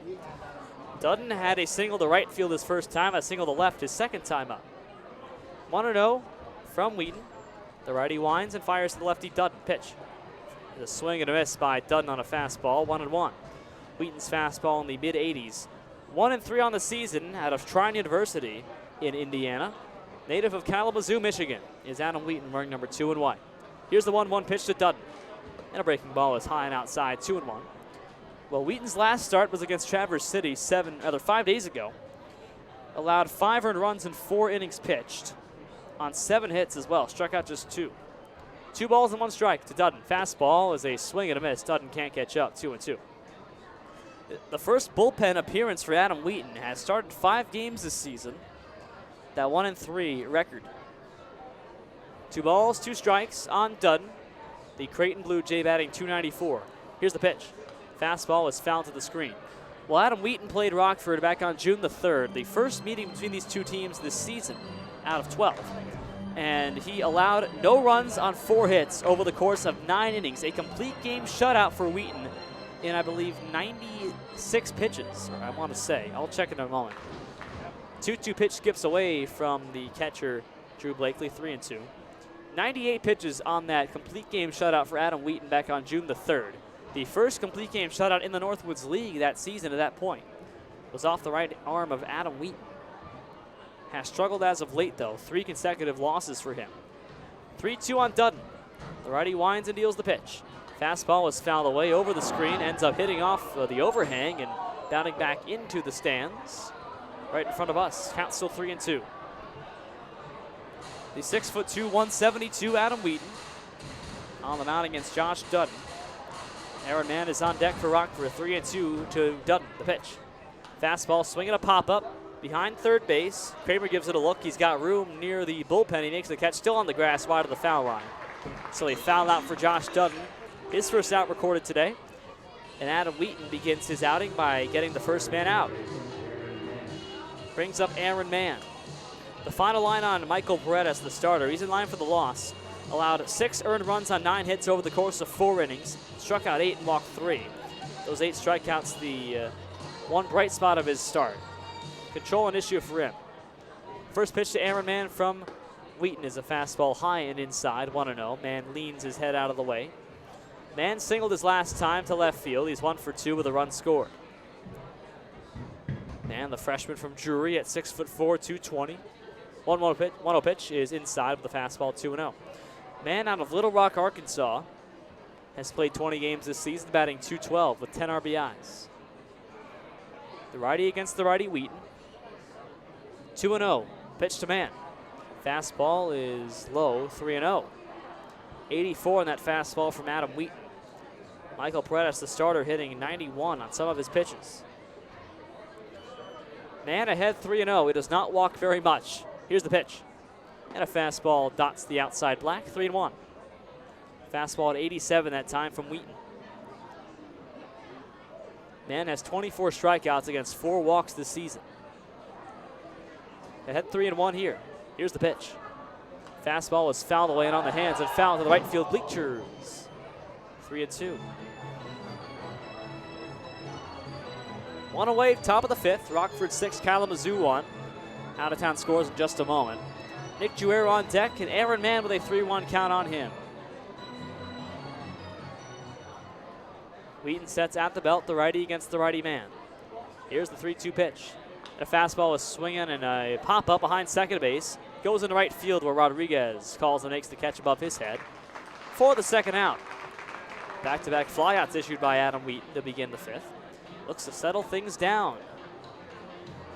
Rockford has not been retired 3 batters in a row at any point today. Wheaton has retired the first 2 he's faced. And overall, that means that's 4 batters in a row retired for Rockford, but for a pitcher singularly, we shall see if he can string together 3 in a row. First pitch to Jouer. A fastball grounded first base side and foul. Well, Kenosha and Kokomo are still in a rain delay at Simmons Field in Kenosha, Wisconsin. The game is yet to start. Traverse City leads Battle Creek 4-3 in the 5th inning, top of the 5th, at Pitt-Spitters Park in Traverse City, Michigan. 0-1 on Nick Jouer, the switch-hitting catcher batting lefty. Pitch. Fastball grounded down to first base, waiting for it, Clay Owens, and he steps on the bag himself. He wins the race against Jouer by plenty of time to retire the 5th. Over the first time, Rockford goes down 1-2-3, no runs, no hits, no errors, nobody left against Adam Wheaton in the course of 16 pitches. Still 6-1 Rockford after 4.5.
Rivets 6 and the Kalamazoo Growlers 1, entering the bottom half of the 5th inning.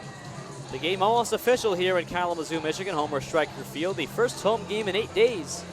This flooded out field that has become almost ready for play, and it is, aside from a chunk of the right field side, the right center field, a makeshift wall has been put up in play in deep right center field. Casey Ford to face 2, 3, and 4 in the Kalamazoo order. Shea Kramer, Drew Blakely, and Gabe Rivera. Rockford 6 runs on 9 hits, 1 error, and Kalamazoo 1 run on 8 hits and no errors. The run unearned against Casey Ford. So Ford, over the course of his last 18 1/3 innings, has allowed just 1 earned run. And now all 3 of those starts have come on the road, no less. His only start at home was against Kalamazoo when he lost that game back on June 7th. So Kramer to face Ford to begin the bottom of the 5th. Kramer is 1 for 2 with an infield single and a double play today. 323 batting average, tops on the Growlers. The only one over 300 on the field for either team. First pitch from Ford is a breaking ball that finds the outside edge. The count is 0-1. Ford allowed 4 runs on 9 hits in the loss against Kalamazoo back on June 7th and went only 4 innings. He's allowed 8 hits here, but just 1 unearned run. No balls and 1 strike to Kramer. Pitch. Fastball grounded down to shortstop, charging in Comia, scoops it up cleanly, throws across to first in time to retire Shea Kramer. And there's 1 man down. Well, there is no longer the beating down sun here on the infield and outfield grass. The entire field is now in the shade. Certainly nice here in Kalamazoo after temperatures hit 87, 88. Game time temperature was 86. And currently in Kalamazoo, Michigan, you get an update on the weather with Blakely coming to the plate. We'll get it when our Wi-Fi loads. 85. 0 for 2 he is Blakely. Pitch gets away from the glove of the catcher, Nick Jouer, to the backstop. 0-1-0. Blakely grounded to the first baseman, Joseph, back in the 3rd inning. Is 0 for 2 today. One of only 3 Growlers with no hits today. Here's a 1-0. Breaking ball, drops over the inside corner for a strike. 1 ball and 1 strike from Casey Ford. Gabe Rivera is on deck in the 4-hole. Ford to the righty, winds and fires the 1-1 to Blakely. And a breaking ball misses outside. Off the glove of Jouer, rolls right in front of him. Count 2-1. Battle Creek still trails Traverse City 4-3 at the top of the 5th. And now we have an update. It is 4-4 in the bottom half of the 5th. That game has now gotten tied. Good result for Rockford. They need the Bombers to win that game. Here's the 2-1 to Blakely. Fastball is outside from Ford, 3-1. Ford has yet to walk anybody today. He's gotten 3 strikeouts. No walks, no hit batsmen. So if the Bombers win, Traverse City has their lead cut from a game and a half over Rockford to potentially half a game. 3-1 pitch, swinging a line drive over second base. That cannot be caught by the second baseman, Juddon. It's into right field for a base hit where Vanderwall cuts it off. A 1-out single by Drew Blakely, his first hit of the ball game. The 9th Kalamazoo hit of the ball game. Little bleeder over Juddon's head at second base, falls into shallow right field. And Gabe Rivera to bat with 1 on and 1 out. Rivera 1 for 2. Doubled back in the second inning. Reached on an E8 back in the third. The fateful dropped ball by Blake Burrows in center field. He is no longer there. Andrew Wilhite in center field after he pinch hit for Burrows in the last inning. First pitch to Rivera. He takes one inside on an off-speed pitch from Ford, 1-0. So Rivera with the 2 runs that, with the 1 run that came home on that drop ball in center field. The only Kalamazoo run today, under run on Ford. Here's the 1-0 from Ford to Rivera. Checks his swing on a breaking ball in the dirt and blocked by Jouer. 2-0. Ford now up to 72 pitches. Pitchers getting loose in the Rockford bullpen, but none of them throwing. Same case for the Kalamazoo Growlers last half inning. Not the case right now with Adam Wheaton on the mound. 2-0 to Rivera. The stretch from Ford and the pitch. Fastball grounded on the third, could be 2. Picked up by Mann to second base for 1. The turn by Dutton to first, and they get 2 to end the inning.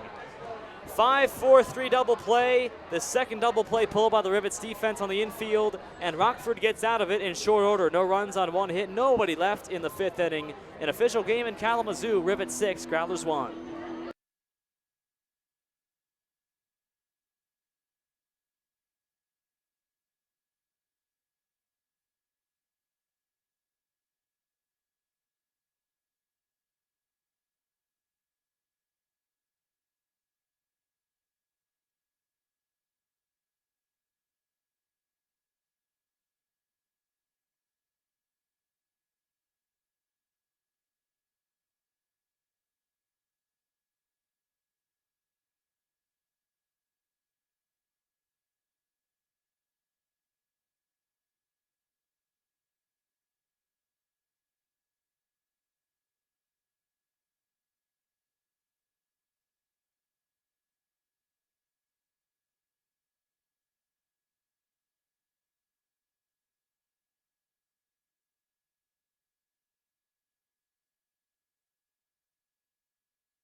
Rockford 6, Kalamazoo 1, top of the 6th, Homer Stryker Field, Kalamazoo, Michigan. Happy you're with us for this audio broadcast of Rockford Rivets baseball. All 72 games broadcast, either on television or radio here in the regular season for the Rivets. Rockford at 15-14, Growlers at 13-14. Rivets looking to win their 2nd straight game. Growlers have won 2 straight, but the Rockford Rivets lead by 5 at 6-1 entering the 6th. 9-1-2 up in the order. Brendan Comia, Andrew Wilhite, and Nolan Snyder get things going against Adam Wheaton in the 6th inning. Wheaton pitched a 1-2-3 5th inning for Kalamazoo in just 16 pitches. A couple of flyouts and a ground out. First pitch to Comia. Squares to bunt, lays off. It's a fastball high in the zone, 1-0. Comia is 0 for 1 today with a hit by pitch and a run scored his last time up. Struck out his first time. Shortstop from Illinois. 1-0 pitch. Fastball is just off the outside part. 2 balls and no strikes on Comia. Comilla has been on base in all 13 games now with a hit by pitch in the last inning. Keeps that streak alive for Brendan. 2-0 pitch. Swing and a miss at a fastball high, 2-1. His ERA, excuse me, his on-base percentage, Comilla is .389. He's struck out now 12 in a row. 2-1. Pitch. Just outside with a fastball, 3-1. So he's ticked both boxes, has Comilla. He got on base and he struck out today. He's also walked in his last 6 games. He's ahead here, 3-1 on Wheaton. The righty Wheaton winds and deals.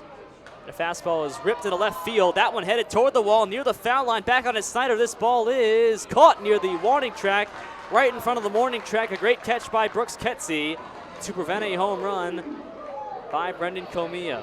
Well, it's only 291 to home run distance in left field, so not a very deep left center field area. The shortest part of the field. Comilla was going there, but that ball was caught about maybe 5 feet in front of the fence and left. A nice catch by Ketsy to keep us at 6-1. And Comilla flies out. Brings up Wilhite. First pitch. Drops in over the plate. A strike right down the middle. Off speed from Wheaton at 76. Fastball at around 84, 85 usually. Count is 0-1 on Wilhite. The second at bat of the game. 0-1 pitch, grounded foul first base side. Well, Burrows was 0 for 2 with a couple of strikeouts. Subbed out of the game after that catch, or that drop ball in the third inning in the infield, or outfield. Wilhite walked with the bases loaded his first time up. He's 0 for 1 with an RBI. Freshman from Minnesota. Local guy from Stillman Valley, Illinois. Here's the 0-2. Swinging a ground ball foul. First base side. 6 straight rivets now have been set down by Adam Wheaton. Comilla nearly cleared the yard, but was not the case by a few feet a moment ago to left field. 0-2 the count to Andrew Wilhite. 6-1, Rockford over Kalamazoo. Bases empty with 1 out. First pitch. In the dirt, 1-2. Again, Rockford looking for Battle Creek to beat Traverse City, but the Pit Spitters now got to run across in their home half of the 5th inning. They lead 5-4 in the 5th inning. A back-and-forth game in northern Michigan and Leelanau Peninsula. We'll look at the full standings in just a moment. 1-2 pitch. Swing and a miss by Wilhite. Drop third strike. Picked up by the catcher Blakely, who throws on to first in plenty of time. And Wilhite's retired. First strikeout for Adam Wheaton, and 7 Rockford Rivets in a row have been set down by the starter turn reliever, Adam Wheaton. Well, right now, Traverse City looks to go 5 games above 500 to win their 6th straight game with a win today. Rockford just looking to keep pace with them. Kokomo looking to keep pace as well with Traverse City a game back. First pitch to Nolan Snyder, a swing and a miss at a fastball for a strike. So Rockford plays Kokomo 2 times to end the first half next Monday and Tuesday.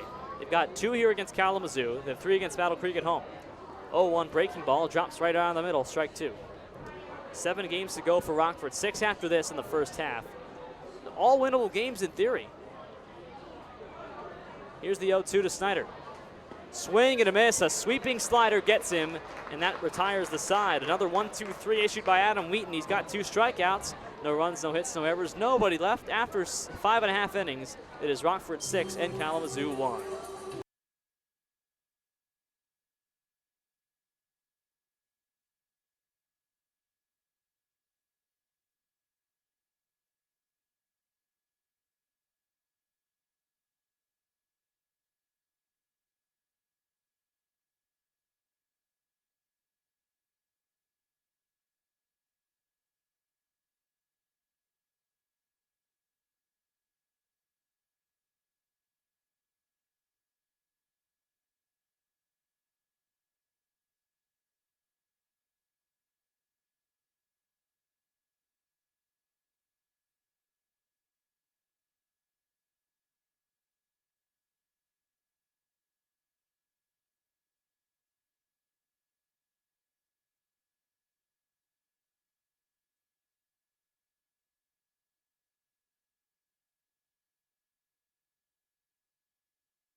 Bottom of the 6th, Rockford 6, Kalamazoo 1. Rivets lead by 5 entering the bottom half of the 6th inning. Growlers to bat with 5, 6, and 7 up. Mika Rodriguez, Zach Geloff, and Jake Topolsky. Rodriguez, the right fielder out of Texas A&M. 0 for 2 on the ball game. A ground out and a strikeout his last time up. Up against Casey Ford with a reliever behind him in the bullpen. First pitch from Casey. The breaking ball that just missed on the inside, 1-0. Rodriguez from Grand Rapids, Michigan, not far from Kalamazoo. Same hometown as Jake Vanderwall. 1-0 pitch. Fastball in for a strike from Casey Ford. 1-1. That strike at 89 miles an hour, so Ford still got the velocity at 75 pitches. 1 ball, 1 strike. The pitch to Rodriguez. Breaking ball, tries to find the inside corner, and he does not get it. Does Casey Ford, count 2-1. Ford, the 6'6", 295-pound right-hander from Kansas State, native of Bella Vista, Arkansas. 2 balls and 1 strike. The pitch to Rodriguez from Ford. Fastball is popped up first base side. Man gives it a look. Rather, Joseph gives it a look, but the ball is out of play. 3 rows up on the first base side bleachers. And the count is 2-2.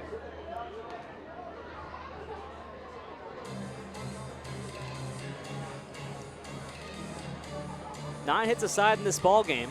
The Rockford leads 6-1. They've gotten the runs home where it's counted. 2-2 to the leadoff man, Rodriguez. Ford winds and fires. Breaking ball, swinging a foul tip, and Jouer could not hold it. Bounces at home plate. Still 2-2 the count. That ball actually nicked Jouer, and he takes his mask, or puts his mask up like a welder's helmet. Not off his face. Now he turns it back down to cover his face as the umpire delivers a ball on the mound to Casey Ford and gives Jouer some time. 2-2 on Rodriguez with nobody out, bases empty. We're the bottom of the 6th. It's 6-1 Rivets over the Growlers.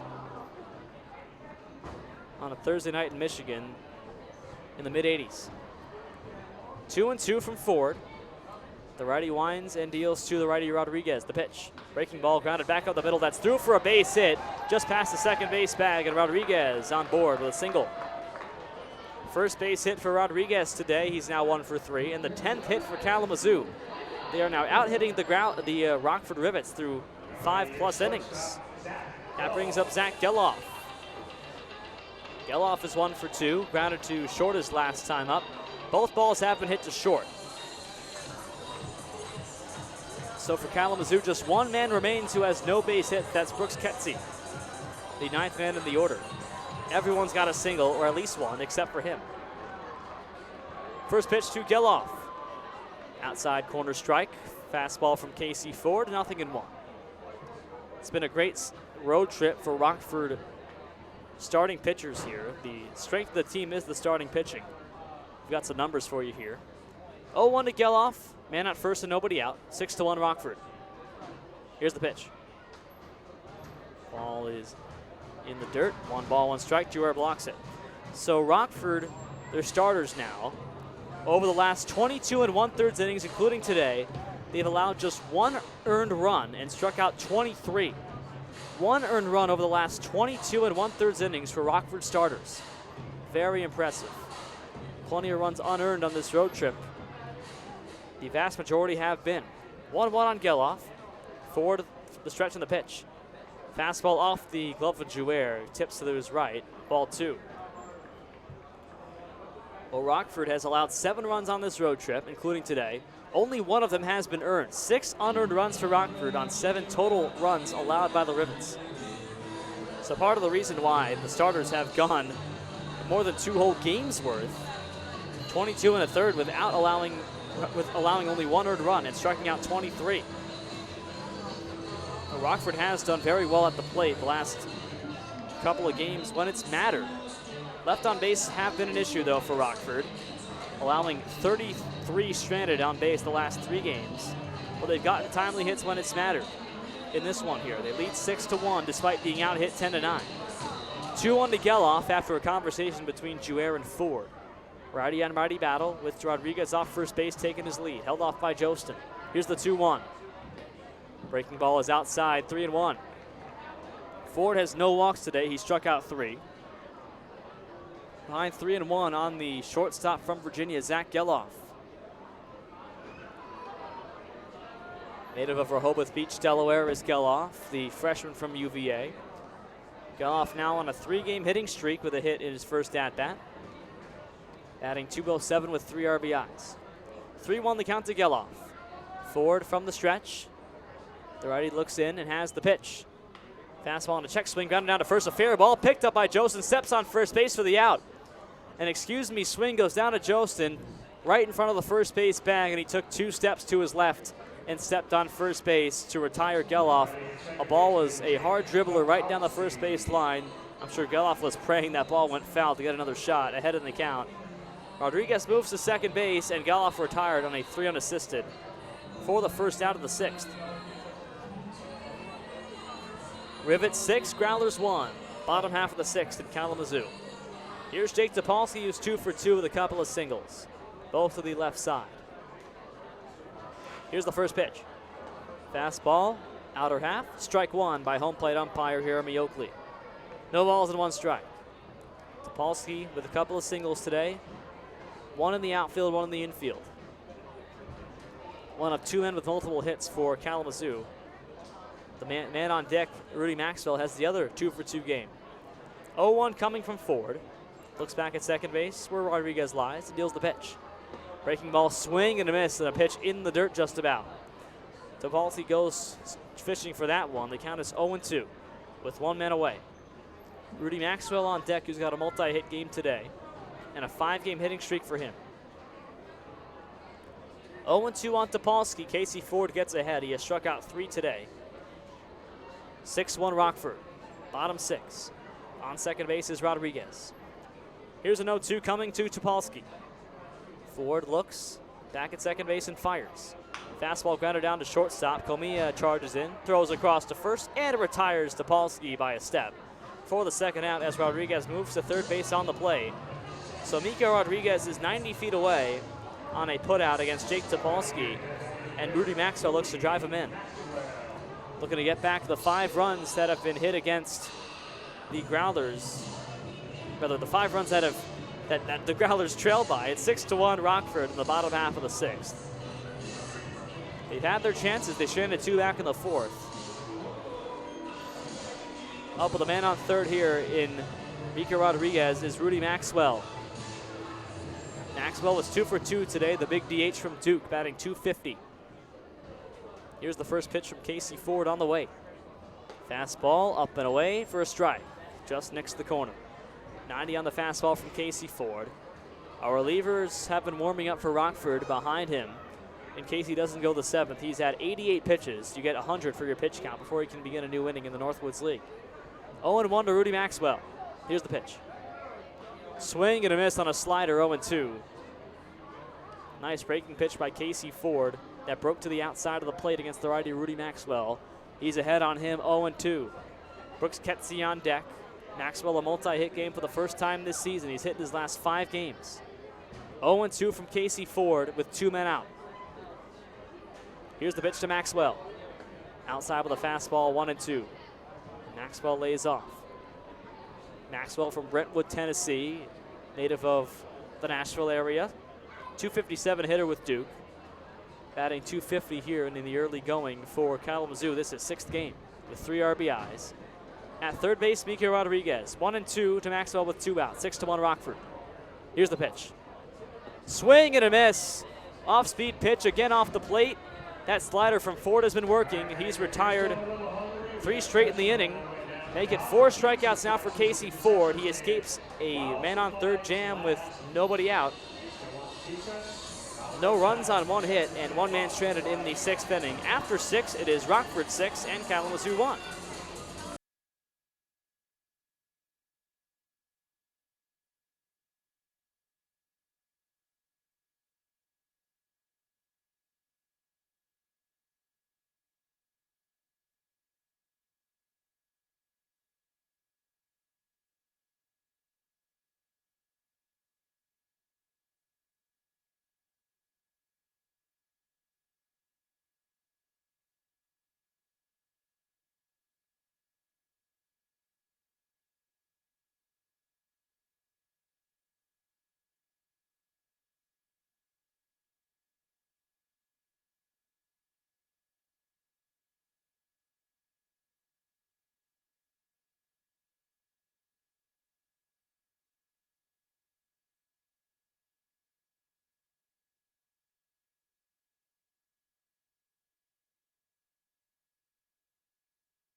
Seventh inning of play. It is Rockford 6, Kalamazoo 1. The top half of the seventh inning. Tom Jostin, who's had quite the day so far. He is 3 for 3 for Rockford with 2 RBIs. Doubled in 2 runs his last time up in the fourth inning. A couple of singles to boot as well. Facing Adam Wheaton. First pitch to Jostin. Swinging a ground ball to second base. One hops the second baseman Topolsky, picks it up off the dirt and throws on to first. For the out on Jostin. And there's one man out here in the seventh. Well, Adam Wheaton, who has given Rockford hitters fits this entire season, had that complete game shutout against the Rockford Rivets back on June the 3rd here in Kalamazoo. Since he's gone up, he has retired 7 straight Rivets in a row, and for Rockford, 9 overall have been set down by a combination of Paredes and Wheaton. Here's Matt Higgins now for Rockford, with 1 man away in the top of the 7th. And the first pitch misses for a ball, 1-0 to him. Higgins is 1 for 3 on the day. 1-0 pitch in for a strike, outside corner, a fastball, 1-1. Higgins 1 for 3, singled in a run back of the third. He struck out his other 2 times, including his most recent time. 1-1 pitch from Wheaton on the way. Off speed, missed out of the zone to the outside. 2-1 on the lefty Higgins. The 3, 4, 5, and 6 batters all in a row are lefties for Josh Kime, as is Andrew Wilhite on the 1 spot. 2-1 pitch is in the dirt, blocked by the catcher Drew Blakely. 3-1 now on Matt Higgins, with Jake Vanderwall to follow. 1 man out top of the 7th inning in Kalamazoo. Rivets look for their first win against Kalamazoo this season on the road. 3 balls, 1 strike. The pitch to Higgins. Swinging a high fly ball right field, tailing down the line. If it's fair, it's an extra base hit, but it's foul. About maybe 10 feet wide of the foul line to the right. 3-2 the count. Well, for Rockford, once this game is complete, they will have played 30 games overall, 15 home games, 15 road games. Perfectly balanced. The records, though, the splits have not been. 3-2 pitch to Higgins. Swing and a miss by Matt Higgins. He strikes out. Third strikeout for Adam Wheaton, who has struck out 8 in a row to begin. Rockford on the road is 5-9. At home, the Rivets are 10-5. Rockford much better at home. They've won 5 straight home games, have the Rivets. At Loves Park, Illinois, they'll have 3 straight games after this Kalamazoo series at home against the Battle Creek Bombers. So here's Jake Vanderwall. Vanderwall was 0 for 3 today, 2 strikeouts and a flyout. First pitch from Wheaton. Swing and a miss, it all in the dirt, 0-1. Wheaton is up to 36 pitches, yet to allow as much of a base runner. It's 8 up, 8 down against him. Here's the 0-1 to Vanderwall. Off the plate with an off-speed pitch, 1-1. Again, Wheaton does not have much velocity, the Trine University product, the Division III guy from Kalamazoo, Michigan. His control has worked so well for him today. 1-1. Pitch to Vanderwall. Just misses the outer half on a high fastball. 2 balls and a strike. No runs on 4 hits against Rockford his first time in 9 innings. No runs on no hits against Rockford today for Wheaton. 2-1. Swinging a ground ball first base side. 2 hops to Owens, has it on the backhand and runs on to first base for the 3-U putout. And that retires the side in the 7th. 9 up, 9 down for Wheaton against the Rockford hitters. Another 1-2-3. But after 6.5, it is Rockford 6 and Kalamazoo 1 in Michigan.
Stretch time complete, bottom of the 7th. Rockford leads Kalamazoo 6-1. Hunter Kime is the reliever for Rockford, replacing Casey Ford. After 6 solid innings, just 1 unearned run allowed for Ford.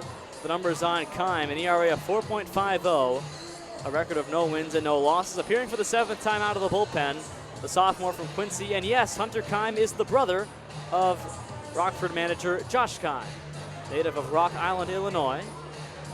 2 brothers, Josh the older brother, Hunter the younger brother. Appearing for the 7th time this season, in 5 of his 6 appearances, he has allowed no runs. The only odd one out was a game against Battle Creek, in which he allowed 3 runs without recording a single out. The 8-7 comeback win for the Bombers back on June 14th at C.O. Brown. First pitch to Brooks Ketsy from Hunter Kime is a fastball hit in the air deep to left field. Back on it goes Snyder, back near the wall. He's at a warning track and he runs out of room, but he makes the catch. With maybe, I don't think he had a single step to spare. He was right up against the wall when he made that catch. And Brooks Ketsy is retired to left field for the first out. Ketsy remains the only Kalamazoo player with no base hits today. He's now 0 for 3, but he gave that ball a ride. 10 hits to 9 for Kalamazoo, but 6-1 where it counts for Rockford. Here's Clay Owens. First pitch from Hunter Kime. And a fastball off the outside corner. No balls, rather 1 ball and no strikes. 86 on the fastball from Hunter Kime. He has some velocity with him. The sophomore. The righty deals the 1-0 pitch to the lefty Owens. Off the plate again, 2-0 to the outside. Kime, the right-hander, replaces Ford. The line on Ford, 1 unearned run, no earned runs on 10 hits, 4 strikeouts, no walks over 6 innings for Ford. Here's a 2-0 to Owens, the pitch. And a fastball misses down and in, 3-0, skips away from the catcher, Nick Jouer. 3 balls and no strikes. Owens is 1 for 3 today, lined a base hit to right center his first time up.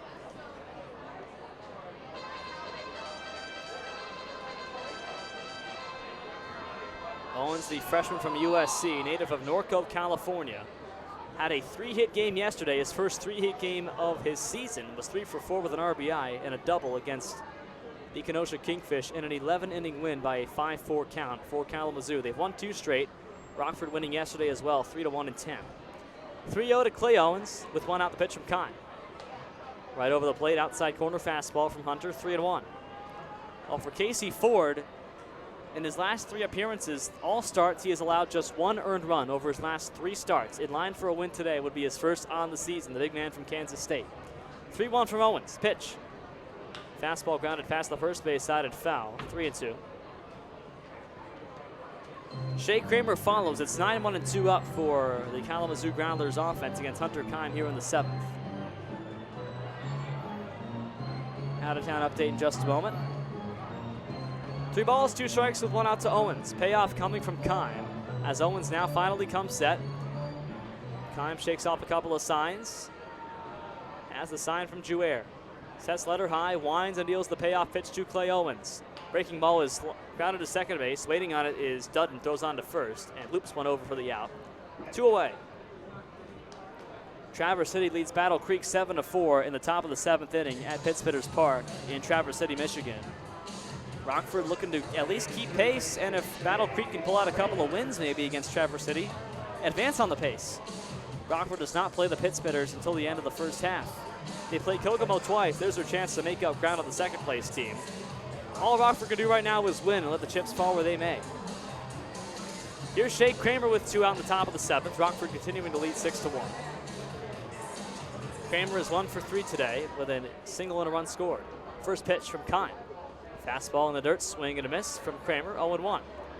Kramer batting .319, top batting average on this Growler team in the lineup today. The Utah Ute from California. 0-1 from Kramer, rather to Kramer. Kime shakes off a sign or 2. Comes set and deals the 0-1 pitch to Kramer. Breaking ball, swinging a liner, left field. On comes Snyder, a long way to run. He makes the catch at his chest on the run, and he makes the play. Snyder, a very good defensive left fielder for Josh Kime. The former Growler puts away the 7th inning. After 7, it's Rockford 6, the Growlers 1.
Top of the 8th we go here in Kalamazoo, Michigan. Rivets 6, Growlers 1. Rivets continue to lead despite having been set down 9 up and 9 down against Adam Wheaton, the starter turn reliever for the Kalamazoo Growlers. He'll face 6, 7, and 8 Josh Dudden, Aaron Mann, Nick Jouer. In the top of the 8th, Dudden a lefty, Wheaton the righty on the mound. First pitch from Adam Wheaton. It's a fastball hit to second base. It one hops a high hop to the second baseman Topolsky, who gets up and throws him out. That one took a weird hop, and Topolsky reached over his head to pick it up, but he threw on to first anyway for the first out. 12 straight Rivets down in order. 10 up, 10 down for Adam Wheaton, who extends his streak of scoreless innings against Rockford to 12 1/3. A scoreless 9 his first time against Rockford on June 3rd, and here on June 27th, a scoreless 3 1/3, a hitless 3 1/3, a base runnerless 3 1/3. Here's Aaron Mann with one out. First pitch drops in the outside corner. No balls and a strike. Aaron Mann 1 for 3 today with a run scored. Freshman from Drury, native of Little Rock, Arkansas. 0-1 with one out, base is empty. 6-1 Rockford, top 8. Pitch. Fastball well outside, 1-1. The wind has completely died down here at Homer Stryker Field. It was blowing out to right field at the start of the ball game. Not the case right now, it's completely dead. Here's the 1-1 to Mann. Swing and a miss, 1-2, a fastball from Wheaton, and Mann swung right through it. 1 ball and 2 strikes to Aaron Mann with Nick Jouer, the man on deck. The pitch from Wheaton. Breaking ball was fouled away. Line to the first base side. Hits off the backstop. 1 ball and 2 strikes. Rockford still trying to crack the pitcher, Adam Wheaton.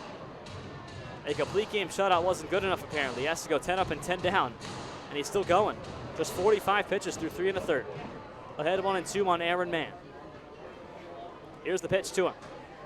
Swing and a miss. Inside off-speed pitch gets Mann swinging. 4th strikeout for Adam Wheaton today. Make it 11 up and 11 down against him. He is untouchable by Rockford hitters this season.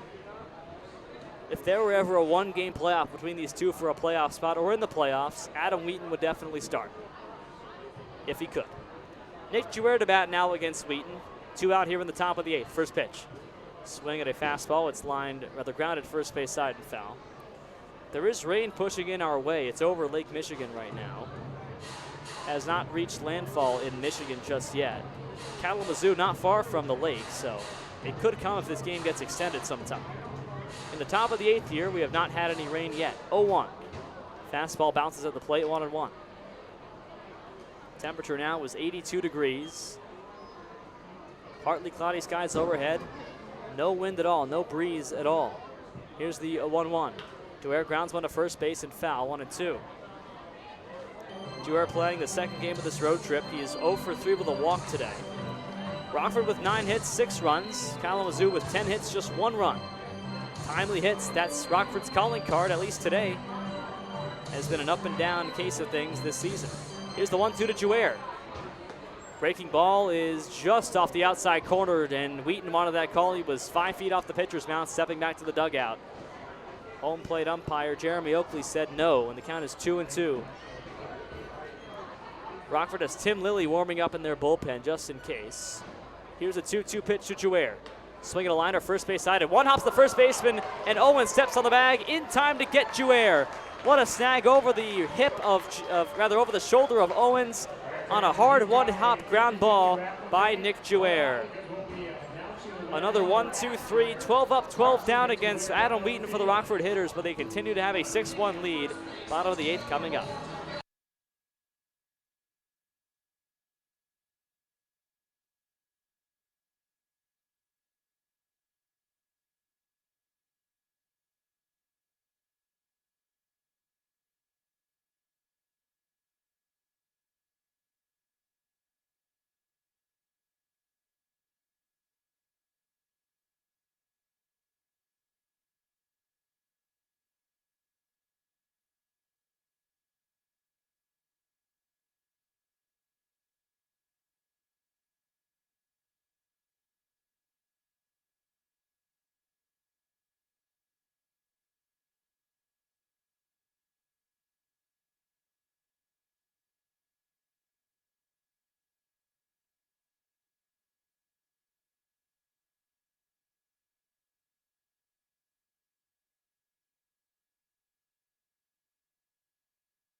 Bottom of the 8th, it is Rockford holding on to a 6-1 lead over Kalamazoo here in Western Michigan. Homer striker field. Rockford looks to win their first game in 3 tries against the Growlers here on the road in Kalamazoo, Michigan, in the zoo. Hunter Kime will pitch the 8th for Rockford after pitching a 1-2-3 7th inning for the Rivets. Drew Blakely, Gabe Rivera, and Miko Rodriguez, a dangerous 3, 4, and 5 middle of the order for Kalamazoo, who has 6 outs to scratch together 5 runs to get even to Rockford. Rockford's been held in check by Adam Wheaton for the Growlers. 14 in a row have been retired on the opposite side for Rockford, but Kalamazoo has not put any runs across themselves since the 3rd inning. That one gift of a run on the drop ball in right center field by Blake Burrows. So here's Blakely, who's 1 for 3, righty on the righty Hunter Kime. And the first pitch from the coach's brother. The fastball that's fouled away, and the count is 0-1. Kime threw just 9 pitches in the first inning. 6 strikes and 3 balls. 0-1 on Drew Blakely, the Virginia Cavalier. 0-1. Kime sets and deals. Inside pitch hit him on the back. That one hits Drew Blakely, and he's aboard with a hit by pitch. First base runner allowed by Hunter Kime. The first hit by pitch today. In fact, the first man to reach base other than a hit or an error today. No walks and just 1 hit by pitch. This one here by Hunter Kime on Drew Blakely. He's aboard at first for Gabe Rivera. So ACC follows ACC. Miami follows Virginia. Gabe Rivera, who is 1 for 3 with a double in this ball game. 283 batter with 8 RBIs and a home run. First pitch to Rivera from Hunter Kime. It's a fastball that's bounced in fair territory, back to the mound, and now it's foul. First bounce was foul as it was a comebacker to Kime, and he looked like he was going to play it. The count, no balls and 1 strike on Rivera. Rivera's hit in 8 of his last 9 games, the sophomore from Miami, Florida. Looking for his 3rd straight multi-hit game, was 4 for 9 of the series against Kenosha. 2 for 4 and 2 for 5 in the 2 games. He is 1 for 3 today. 0-1 to him, Kime from the stretch. The righty sets belt high and fires the pitch. Breaking ball is at the head of Gabe Rivera. Up and in, ball 1. 1 ball, 1 strike. Kime looking to nail this down, at least the 7th and 8th innings. Casey Ford in line for the win. Tim Lilly warming up in the Rockford bullpen, a position player to pitch. Would not be his first time this season. Here's a 1-1. Swinging a high fly ball down the line in left field. This ball is on the line and foul. Just inches left of the foul line in left field in the Rockford bullpen.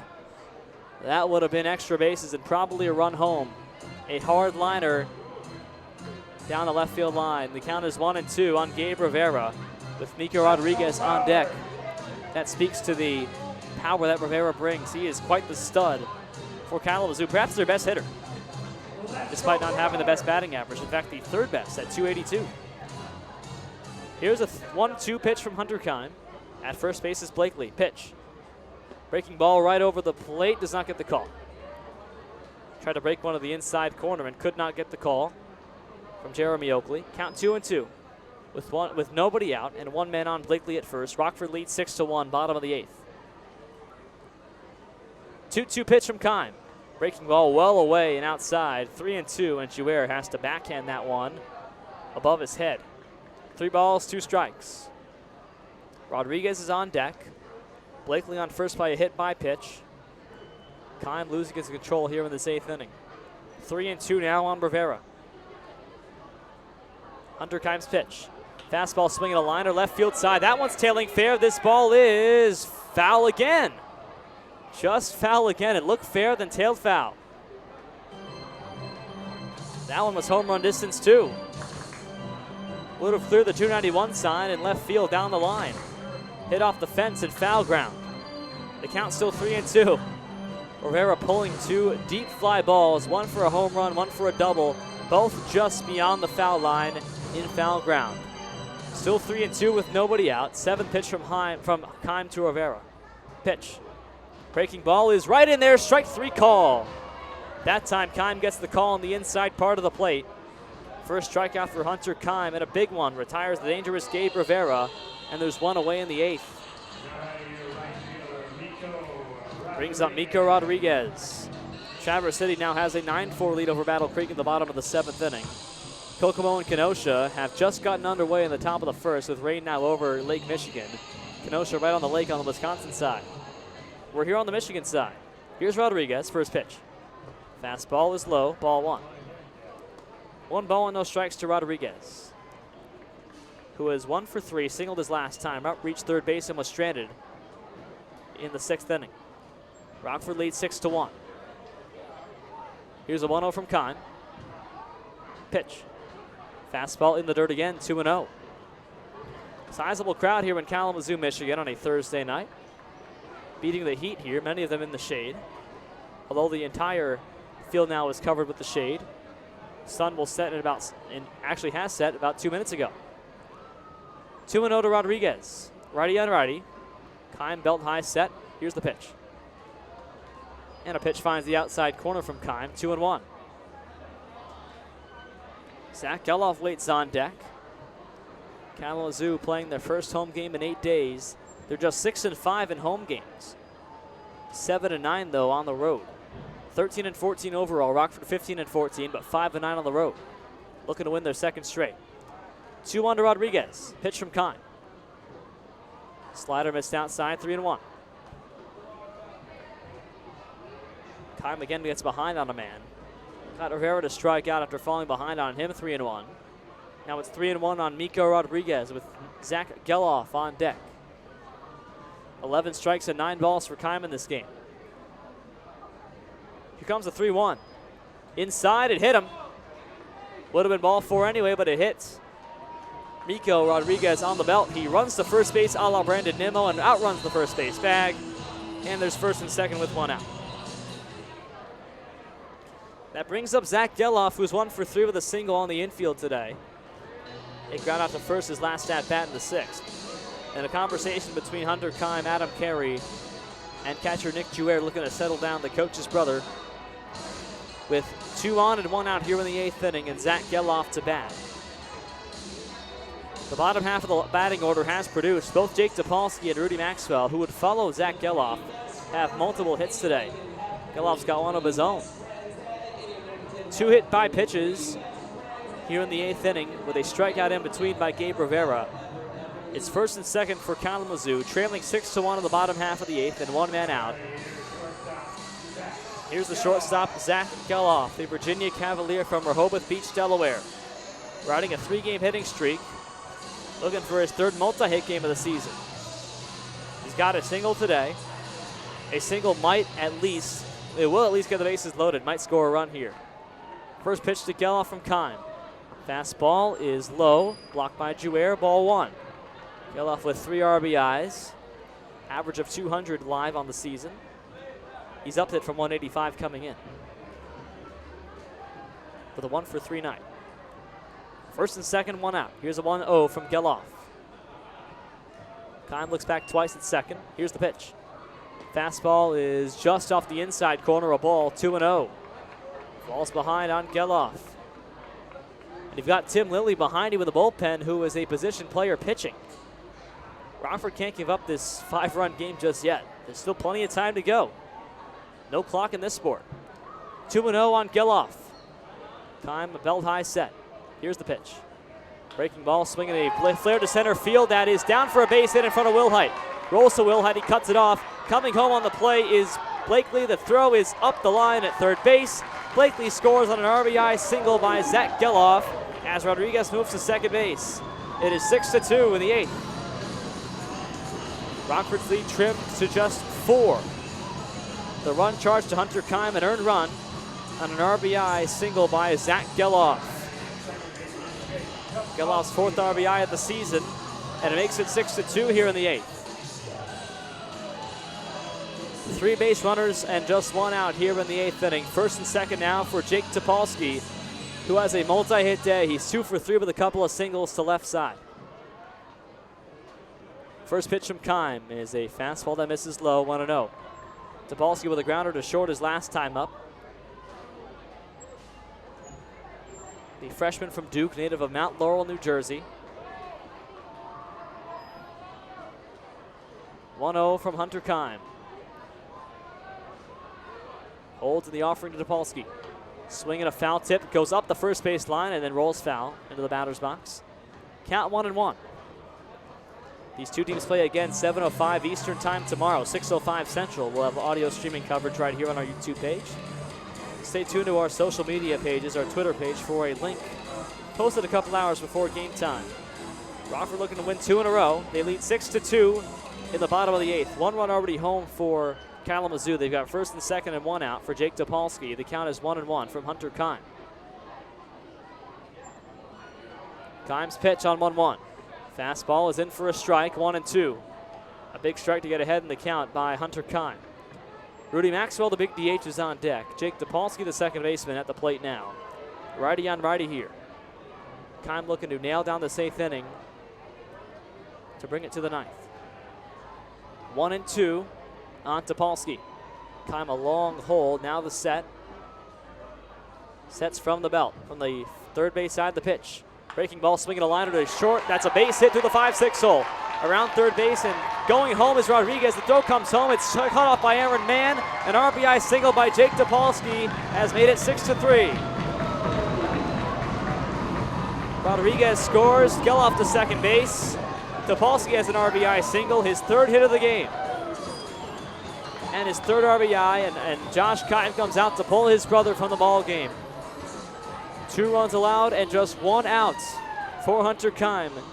And that brings in, I believe, Tim Lilly from the bullpen, unless they got somebody else new warming up.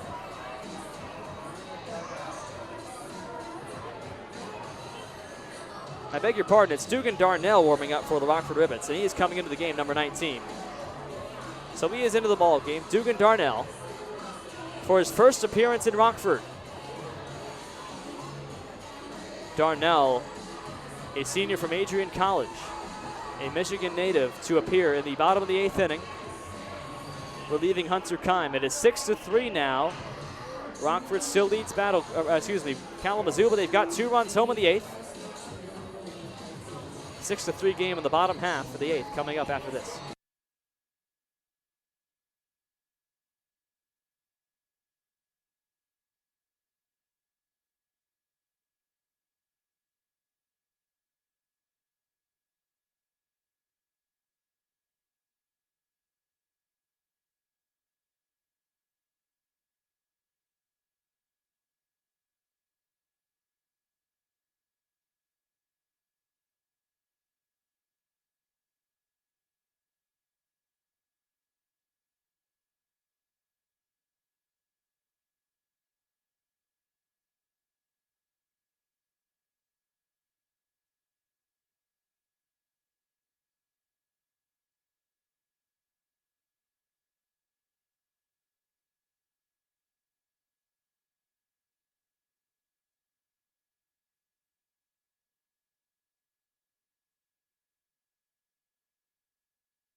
Bottom of the 8th, and Dugan Darnell to pitch in the bottom of the order.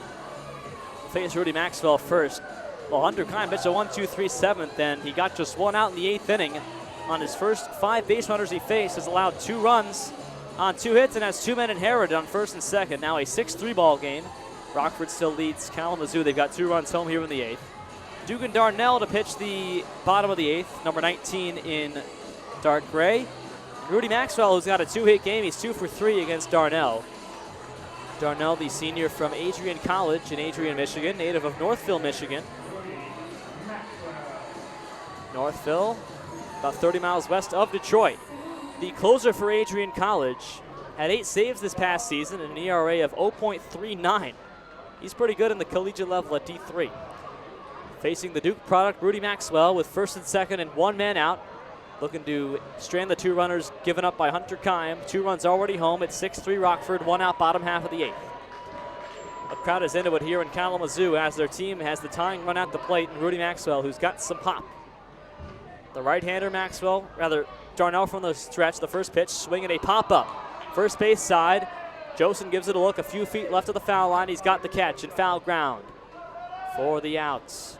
1 pitch, 1 out, issued by Dugan Darnell, the hard-throwing right-hander from Adrian College. There's 2 men away to Brooks Ketsey. Ketsey is 0 for 3. He remains the only Kalamazoo Growler yet to record a hit or a time on base. He's 0 for 3. A ground out, a strikeout, and a fly out to left his last time out. Facing Dugan Darnell as a tying run with 2 men away. He's got 3 RBIs this season, no home runs, batting .132. Freshman from Notre Dame, first pitch. Fastball is popped up into shallow left center. Comia, the shortstop, calls for it. He's got his glove up, makes the catch with 2 hands, and that retires the side. So 2 pitches, 2 outs for Dugan Darnell as Hunter Kime gives up 2 runs on 2 hits. For the Rockford Rivets, it is 6-3 Rockford in the 9th inning after this.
Top of the 9th, Rockford continues to lead 6-3 after surrendering 2 runs on a couple of hits in the bottom half of the 8th inning. Looking for some insurance, some padding here at the top of the 9th. Brendan Comia leads off against Adam Wheaton. It'll be 9-1-2. Comia, Wilhite, and Snyder for the Rockford Rivets. Comia 0 for 2 with a hit by pitch. First pitch is popped up behind the home plate, and no play as it ends up going off the top of the stadium, off the overhang. Traverse City leads 12-4 now over Battle Creek, so a lost cause of sorts for the Bombers. Rockford Rivets just staying the course. They can win, and that's all they can really do. All they got to do is win and let chips fall. 0-1 to Comia, misses ball 1. Brendan Comia, the freshman from Illinois. Flied to left his last time out. Rockford leading 6-3, top of the 9th. Dugan Darnell will pitch the bottom half of the 9th for Rockford. No one's warming in either bullpen. 1-1 from Wheaton to Comia, righty on righty. Comia steps off. So for Wheaton, he has retired all 12 men he's faced. 12 up, 12 down, and 51 pitches. 4 strikeouts for him. 1-1. He has a fastball, rather a breaking ball off the outside corner for a strike. It's 1-2. Who can crack Adam Wheaton? And Rockford can essentially get no hit the last 4 2/3 of the game and still win. 1-2 is a foul ball. Right side by Comia. This is 14 up, 14 down in a row. So Rockford can have the last 17 men go down in order and still win on the virtue of a 6-3 score. A 5-run 4th inning and a 1-run 3rd. 1-2 on Comia. First pitch. Swinging a foul ball right side. Shanks out of play. Wilhite, the top of the order, is on deck. The fast-moving Adam Wheaton, who has yet to allow as much of a run against Rockford this season. In 13 innings, over 2 appearances. He's the ace against Rockford. 1-2 pitch to Comia. Bounces at the plate, 2-2. Skips off to the left into the on-deck area. On the third base side for Rockford. Count 2-2. This is not necessarily an unusual thing for Wheaton, but Wheaton has given up 5 earned runs his last start. 2-2 is bounced right back to Wheaton. He scoops it up on the run to his left and throws on to first on an underhand for the out. Comia is down for the first out of the 9th. 1 man away. Well, Wheaton over his last 3 starts has allowed 11 earned runs. He's lost 3 in a row. So the only time in which he didn't have a run allowed this season was against Rockford back on June 3rd, his only win. So against the Rivets, Adam Wheaton becomes 2018 Jacob deGrom or something. Whatever it is, 13 up, 13 down. 1 away for Andrew Wilhite, first pitch. And an off-speed pitch finds the outside half. 0-1 to Wilhite. Wilhite is 0 for 1 with a bases-loaded walk for Rockford. Freshman from Minnesota. Here's the 0-1 from Wheaton. Grounded down to first base. Right there on the backhand is Clay Owens. Flips on to Wheaton at first base, covering the bag, and that retires Wilhite. 2 down in the 9th. Can't imagine Josh Keim has got to be happy with Rockford not having a single man on base since there were 1 out in the top of the 4th inning. They've gotten 6 runs before then, so good for the bats for Rockford, but the defenses have really trumped everything here, with the exception of Hunter Keim's rough stretch in the 8th. Rockford solid. Aside from that, Casey Ford in line for a win. Here's Nolan Snyder with 2 out. First pitch is over the plate for a strike, 0-1. Snyder has 2 hits. He's 2 for 3 with 2 RBIs and a walk and 2 runs scored against his former team. His first appearance back here in Kalamazoo since leaving the Growlers for Rockford earlier in the year. Here's the 0-1 pitch to him. Swing and a miss, 0-2. Fastball coming from Adam Wheaton, and he's got Rockford down to their final strike here in the 9th. He has thrown 62 pitches through 4 2/3 of perfect baseball. 4 strikeouts as well. 0-2 on Snyder, the pitch. Outside corner, strike 3 call, and Snyder goes down. 5 Ks for Snyder and 5 perfect innings in relief for Nolan Snyder. 14 scoreless innings versus Rockford for him, but the Rivets still lead 6-3. Last licks for Kalamazoo coming up in the bottom half of the 9th.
Bottom of the 9th, Rockford 6, Kalamazoo 3. 3 outs to play with for the Kalamazoo Growlers, and they've got the top of their batting order up against Dugan Darnell in the form of Clay Owens, Shea Kramer, and Drew Blakely. 3 guys who can put together 3 runs in the 9th inning. Dugan Darnell looking for a 5-out save in his first appearance for Rockford. First pitch coming to Owens on the way. Fastball plated at the plate, 1-0. So Dugan Darnell faced Rudy Maxwell and Brooks Ketsey in the bottom of the 8th with 2 men on board and 2 runs already home against Josh Keim. 2 pitches, 2 outs. 1-0 now on Clay Owens. Darnell, the senior from Adrian College. Here's the 1-0 pitch to Owens, the USC Trojan. It's upstairs, 1 of the 2-0, a fastball again. Darnell, this is his first game on the roster for Rockford, and Rivets have a proclivity to use a pitcher on their first day as a reliever, if they're a reliever. Darnell, no exception. 2-0 to Owens. Here's the pitch from Darnell. Fastball is at the knees for a strike, 2-1. Fastball triggers in at about 87 most of the time on our jugs gun here. Well, the Kalamazoo jugs gun on the scoreboard, on the video board. 2-1 to Owens. Darnell set, let her high, belt high the pitch. Off the outside corner, a strike on a fastball at 89 for strike 2. Darnell uses the stretch no matter what. No windup for him. Wearing number 19 in gray, replacing the number of Tim Lilly. 2-2 on the lefty Owens. The righty Darnell sets and deals the pitch. Swinging a ground ball to third base. The 5-6 hole gets through one. Bobbled by Comia. There's no play. He's got to eat it up. Infield single for Clay Owens to start the ninth. The ball got through the third baseman man. Comia picked it up, but could not make an exchange in time and just had to bobble it and hold the ball in his bare hand. A base hit for Clay Owens could start a rally here to lead off the bottom of the ninth for Kalamazoo. Brings up Shea Kramer. No one is warming up for Rockford, but a reliever is getting warmed up. Looks like Trevin Eubanks, number 30 in gray. Not throwing though, just getting stretched out in case they need him. Shea Kramer now to bat, who is 1 for 4 today with a run scored. Top batting average on the Kalamazoo team at .316. 1 home run, 15 RBIs from Utah. Singleton scored a run back in the third. Line to left his last time up. First pitch coming from Darnell. With Owens at first. Swinging a grounder to second base, could be 2. Dudden the second one. Comia the turn to first, and they get 2. A 4-6-3 double play to clear the bases. A hot shot to second base, picked up by Dudden beautifully on his knees. Throws to Comia, who turns on a Jostin for the 4-6-3 put out.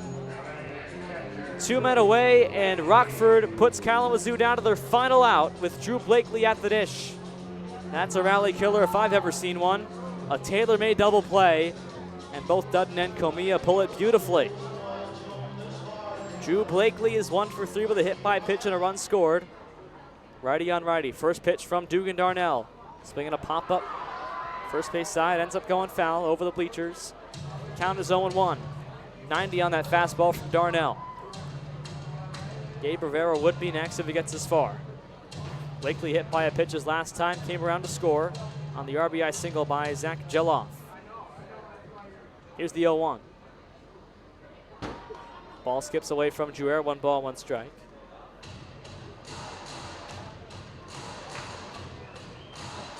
Rockford leads 6-3, 2 out last of the ninth. Kalamazoo with 1 out to play with. Bases empty, and Drew Blakely with a 1-1 count against Dugan Darnell, looking for a 5-out save at his first appearance for Rockford. Here's the 1-1. Breaking ball loops on the outside edge, doesn't get the call. Does Darnell, 2-1, was a bit high. 71 on that breaking pitch. A speed difference of nearly 20 from his fastball. Impressive stuff from the Adrian College closer. Out to close this game. 2-1 from Blakely the pitch. Fastball is away and low, 3-1.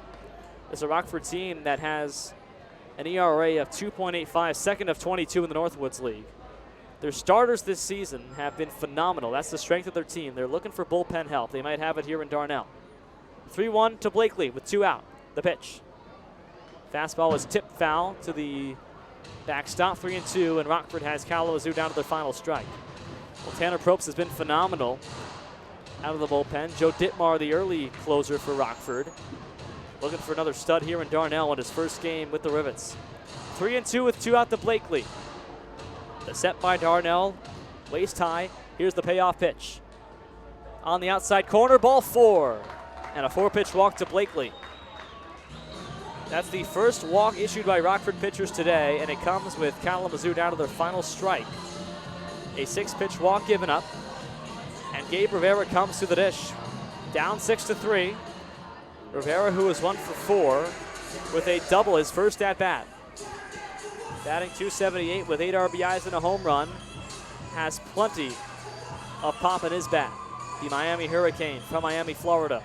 Blakely off first and 2 out. First pitch. Swinging a ball, slicing foul. First base side ends up going out of play. 0-1. These two teams play game 2 of the series tomorrow at 7 Eastern, 6 Central Time here in Kalamazoo. 91 degrees is the high that day, with potential rain moving in later on in the day. 0-1 to Rivera. Darnell, long set, now the pitch. Fastball is low and away, ball 1, blocked by Nick Jouer. Blakely stays put at first. Tying run on deck, and Miko Rodriguez if he gets this far. 1-1 from Darnell to Gabe Rivera. Rockford looking to close it out. They lead 6-3, bottom half of the 9th inning here in Kalamazoo.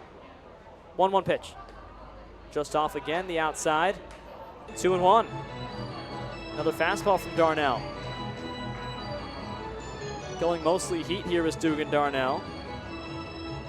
Behind 2-1 on Gabe Rivera, the center fielder for Kalamazoo. Righty on righty. Off the mound steps Darnell. Can Rockford win their second straight? They're 2 strikes away. It's 2-1 with 2 out. They lead 6-3. Darnell to Rivera the pitch. Fastball swinging at fly ball left center field. Deep though, but playable for Wilhite. He's under it. He makes the catch over his left shoulder, and that retires the side and the ball game. Rockford picks up a 6-3 win here in Kalamazoo. In game number 1, they've won 2 straight road games and improved to 16-14 on the season with a 6-3 win in Kalamazoo. Their first win this season at Homer Stryker Field is a big one, with every game becoming more and more crucial for the Rockford Rivets. With just 6 games now remaining against Great Lakes East teams in the first half of the season that ends next Tuesday, July 2nd. Looking to get all the wins they can and salvage whatever they can from a bit of a slow start on the road. They've won 2 straight road games and are now 2 games above 500 at 16 up and 14 down. And with Traverse City winning today, they trail the Pittsfitters by 1.5 games still in the Great Lakes East for the lead with 6 games to play. Rockford picks up the win. They look for win number 3 in a row in game 2 tomorrow at 7 Eastern, 6 Central against the Growlers. Rivets with a big win, 6-3. Final line, 6 runs on 9 hits, 1 error for Rockford. And for Kalamazoo, 3 runs on a whopping 13 hits and no errors for the Growlers. Final time of the game was 2 hours and 47 minutes from 7:03 Eastern to 9:50 Eastern time on a brutally hot day at 86 degrees here in Western Michigan. Final score 6-3, Rockford wins it. We hope you join us again tomorrow at 7 o'clock Eastern time when Rockford and Kalamazoo play again.